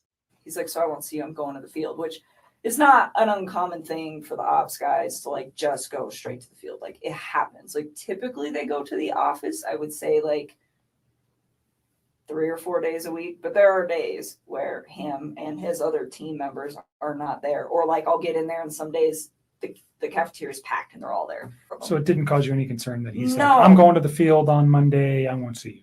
That wasn't, No. that's it happened didn't- before. Yeah, I mean, it wasn't something, I mean, and it's not just him. It's like that whole team. Like you can just tell when they've got like a lot going on because I'll walk in and there'll be like 2 of them as opposed to like 6 or 7. But here we are just 5 days later, and all of a sudden you have completely changed the entire narrative about what happened on Sunday night. And now you're saying, and I quote, I was like, why are you going to do that? That's not your job. Why would you have to go check the release? You're not part of the environmental team. And then in the evening you say, did you really go to the job site this morning? And who told you to go there? So despite having told us that you weren't at all concerned with Chris, now you are dramatically changing the story and recounting this lengthy discussion that you had with Chris about why you needed him to send you pictures that proved that he was at Survey 319 that morning, a location that just happened to be where Chris disposed of the bodies of his entire family. And I noticed that you didn't ask him to prove where he was when he went to Survey 1029 or Survey 1129 later that same morning. So why would he need to prove to you that he was at Survey 319 and not any of the other places he was at that same morning? Explain it to me, Nicole. Explain it to me like I'm 5 years old. Because you expect me to believe that out of all of the text messages that he's ever sent to you, which not one of them do we ever see any evidence that you're asking for proof of where he worked that day. And you said yourself that it isn't uncommon for people to go out into the field before work. But for some strange reason, the one day that he goes out to the well that just happens to be the same location of a crime scene for a quadruple homicide, you want us to believe that this is a coincidence. Do I have that right, Nicole? Oh, yeah, and that just happens to be the same day that you are panicked, freaked out, unable to sleep, and demanding that Chris help calm you down. But you know, I have kind of an important question. Why do your stories and recollections seem to become so much clearer now that law enforcement has your iPhone 6 and just told you that they are going to extract all of the information from it? We are 12 minutes and 35 seconds into the very first interview that Nicole Kessinger ever had with law enforcement, and the Weld County District Attorney says there is no reason to investigate Nicole Kessinger. Now, I want to be clear. This isn't a hindsight is 2020 situation because Agent Kobach had no reason whatsoever not to fully vet every single thing that Nicole was telling him. And law enforcement as a whole had no reason to make her a protected witness before they knew with certainty that she had nothing to do with influencing, encouraging, or participating in this crime. There is absolutely no excuse for why investigators responsible for this case failed to call Nicole Kessinger out for any one of the dozens of lies that she told them over the course of just a few weeks. And I want to prove to you that they were showing her a disproportionate amount of understanding and subjectivity while failing to vet any of her complete fabrications. On October 16, 2018, Detective Dave Baumhover contacted David Colon, a friend of Chris Watts, concerning a letter that he had sent to Chris at the Weld County Jail. The letter was intercepted by law enforcement, and DA investigator Dan Boyle was given the letter for further analysis. Upon reading it, he developed concerns about what Colon had written, so concerned that he contacted Detective Dave Baumhover and asked him to call Mr. Colon and to question him concerning the letter. In this supplemental report from the discovery, we can plainly see that Detective Baumhover contacted Mr. Colon and questioned him concerning his inconsistent statements because he made a comment about Shanann being overbearing. It was the DA's opinion that in Mr. Colon's initial statement, he never made any such comment about Shanann, and they were so concerned about his changing story that they called him to discuss what they perceived was an inconsistency. Now, I want to emphasize the importance of this interaction that David Colon had with law enforcement. He writes a letter to Chris Watts, and all he does is make a passing comment about Shanann, and law enforcement pounces on the letter and him, wasting no time to call him and demand that he explain himself. And I'll be honest, that is fascinating to me. They noticed the most minuscule change in an inconsequential witness's story, but Nicole Kessinger, who would have been a star witness at the Chris Watts jury trial, changes her story near constantly, and they don't bat an eye. In fact, through the various interactions that Agent Kobach had with Nicole, he makes excuses for her. But hold on, because this isn't the only time that they went after potential witnesses concerning the veracity of their stories. On August 29, 2018, Agent Tammy Lee was contacted by Trent Bolt. Bolt was a man who claimed to have been in an intimate relationship with Chris Watts in the year preceding his crimes. But it's in this interview with Agent Graham Coder and Tammy Lee that that we witness one of the most aggressive interrogations of a potential witness that ever occurs throughout this entire case. Bolt is challenged on every claim, every statement, or even any minor alteration to his account. And whenever Bolt's story doesn't match up, he is outright called a liar. So it's a little strange to me that Nicole Kessinger is allowed to literally alter her story at every new interaction with law enforcement, tripping herself up in her own web of uncontestable lies, and no one ever bothers to call her out on them. And I could pick apart all 7 hours of her audio recordings this way because they are all the same. In fact, I was unable to go 5 minutes in any direction without coming across a statement, a discussion, or a claim that didn't contain a foundationally obvious lie.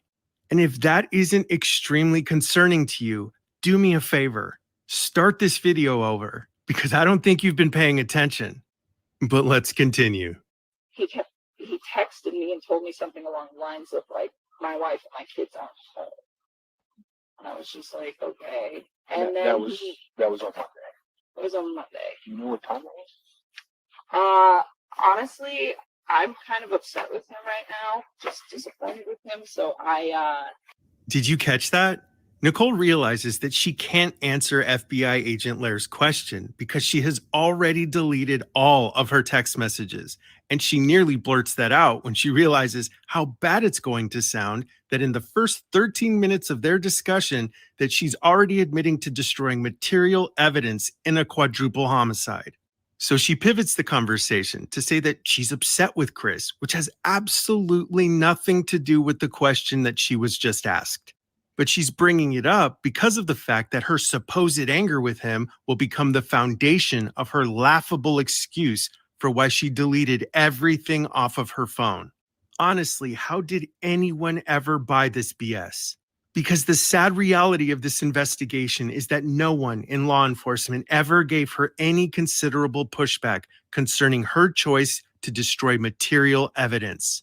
Oh, and by the way, she didn't just delete all of her text messages. She deleted all of her pictures, her contacts, emails, and anything else that had anything to do with Chris. And she didn't just erase all signs of Chris from her phone and leave it there, because she also told Chris on August 14th to follow suit and delete everything off of his phone too. And then, so Tuesday, after that conversation, I told him, I told him to delete his text because I knew he was like going crazy texting me. And then for some strange reason that we are supposed to believe is not at all concerning and is just a coincidence, her best friend Charlotte also deleted her entire conversation history with Nicole. A conversation that included a picture that she sent of Chris, as well as a discussion about him. There is no logical explanation for why she chose to delete vital records that was and still is evidence in that investigation, especially because of when she deleted them.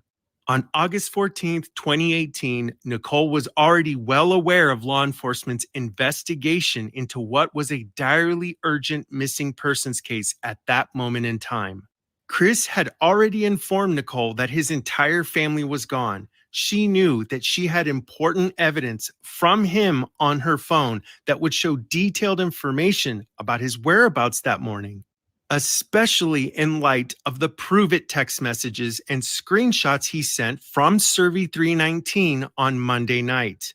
At 12:08 p.m. on Tuesday, August 14th, 2018, Nicole Kessinger spent nearly 4 entire hours searching Google for stories related to Chris, Shanann, and news accounts concerning Shanann's disappearance. Nicole would eventually leave work early, and at 5 p.m., she would begin searching Google again, but this time for something far more specific.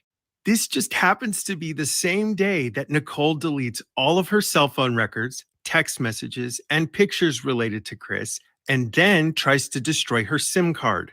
No reasonable person would see those Google searches and come to the conclusion that there wasn't a concerted effort to hide something from law enforcement, because I again would like to remind you that Nicole was already well aware of the gravity of this situation, and instead of preserving evidence that she knew law enforcement would need, she chose to delete all of it. Which is why during Nicole's second interview with Agent Kobach, when the issue of her deleting all of her phone records came up, I was very interested to see how he would handle such a problematic issue. What did that cause you to do with your phone, though? Oh, what? When I deleted those? I was just kind of grossed out by him, to be honest with you. I was just like, I don't know what's going on right now, but you just lied to me, and I don't want to see this come over my phone anymore. So I removed it. The information was not destroyed because there was anything in there that would be harmful to you or potentially to Chris at this point, but harmful to you in particular. That's not what you did it. No, You did it out of. But instead of asking her to explain her actions, asking probing questions, he makes excuses for her, lobbing an underhanded softball by telling her what to say so that her deletion of these vital records doesn't appear incriminating. Legally speaking, do you know what kind of crime deleting text messages is in relation to a homicide investigation?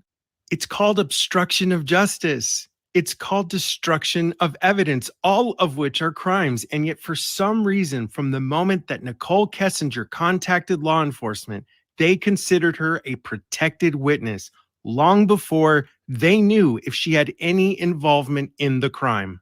And their bias towards her is something that you can see throughout the entirety of the discovery file.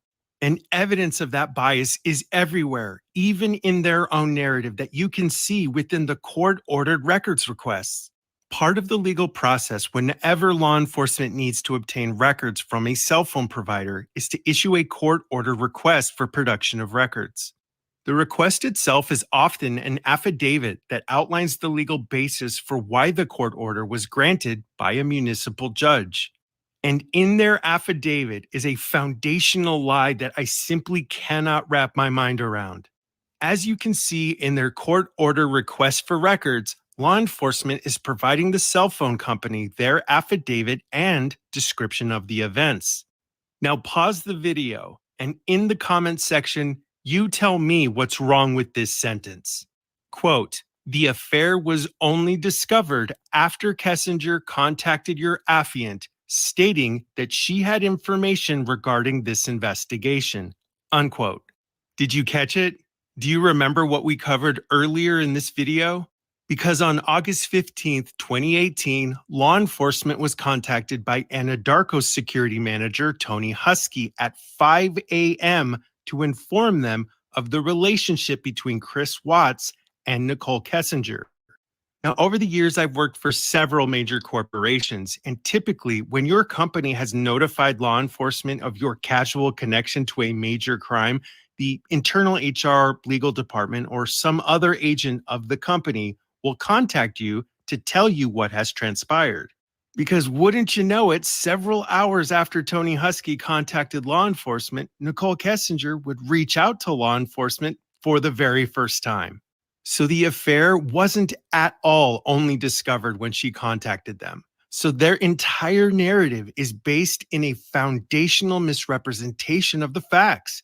And there's a very important reason why I'm pointing this out.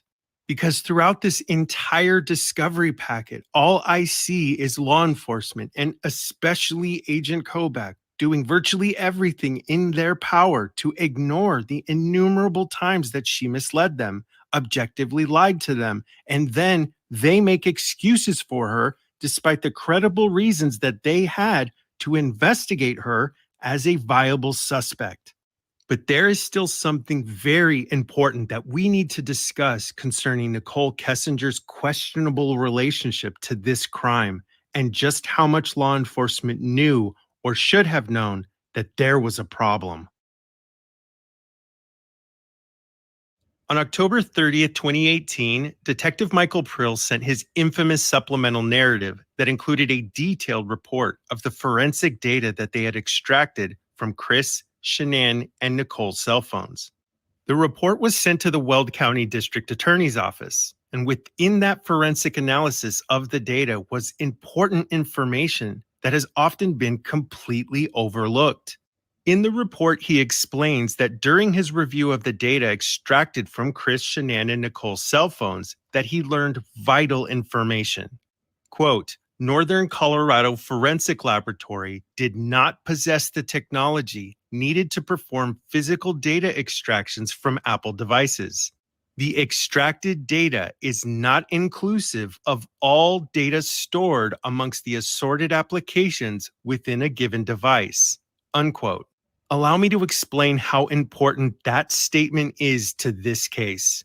One of the primary defenses that I've heard from the various people who have defended Nicole Kessinger claim that law enforcement proved that she had no involvement whatsoever in these crimes, that law enforcement obtained evidence that demonstrated that she was not at all involved. But I believe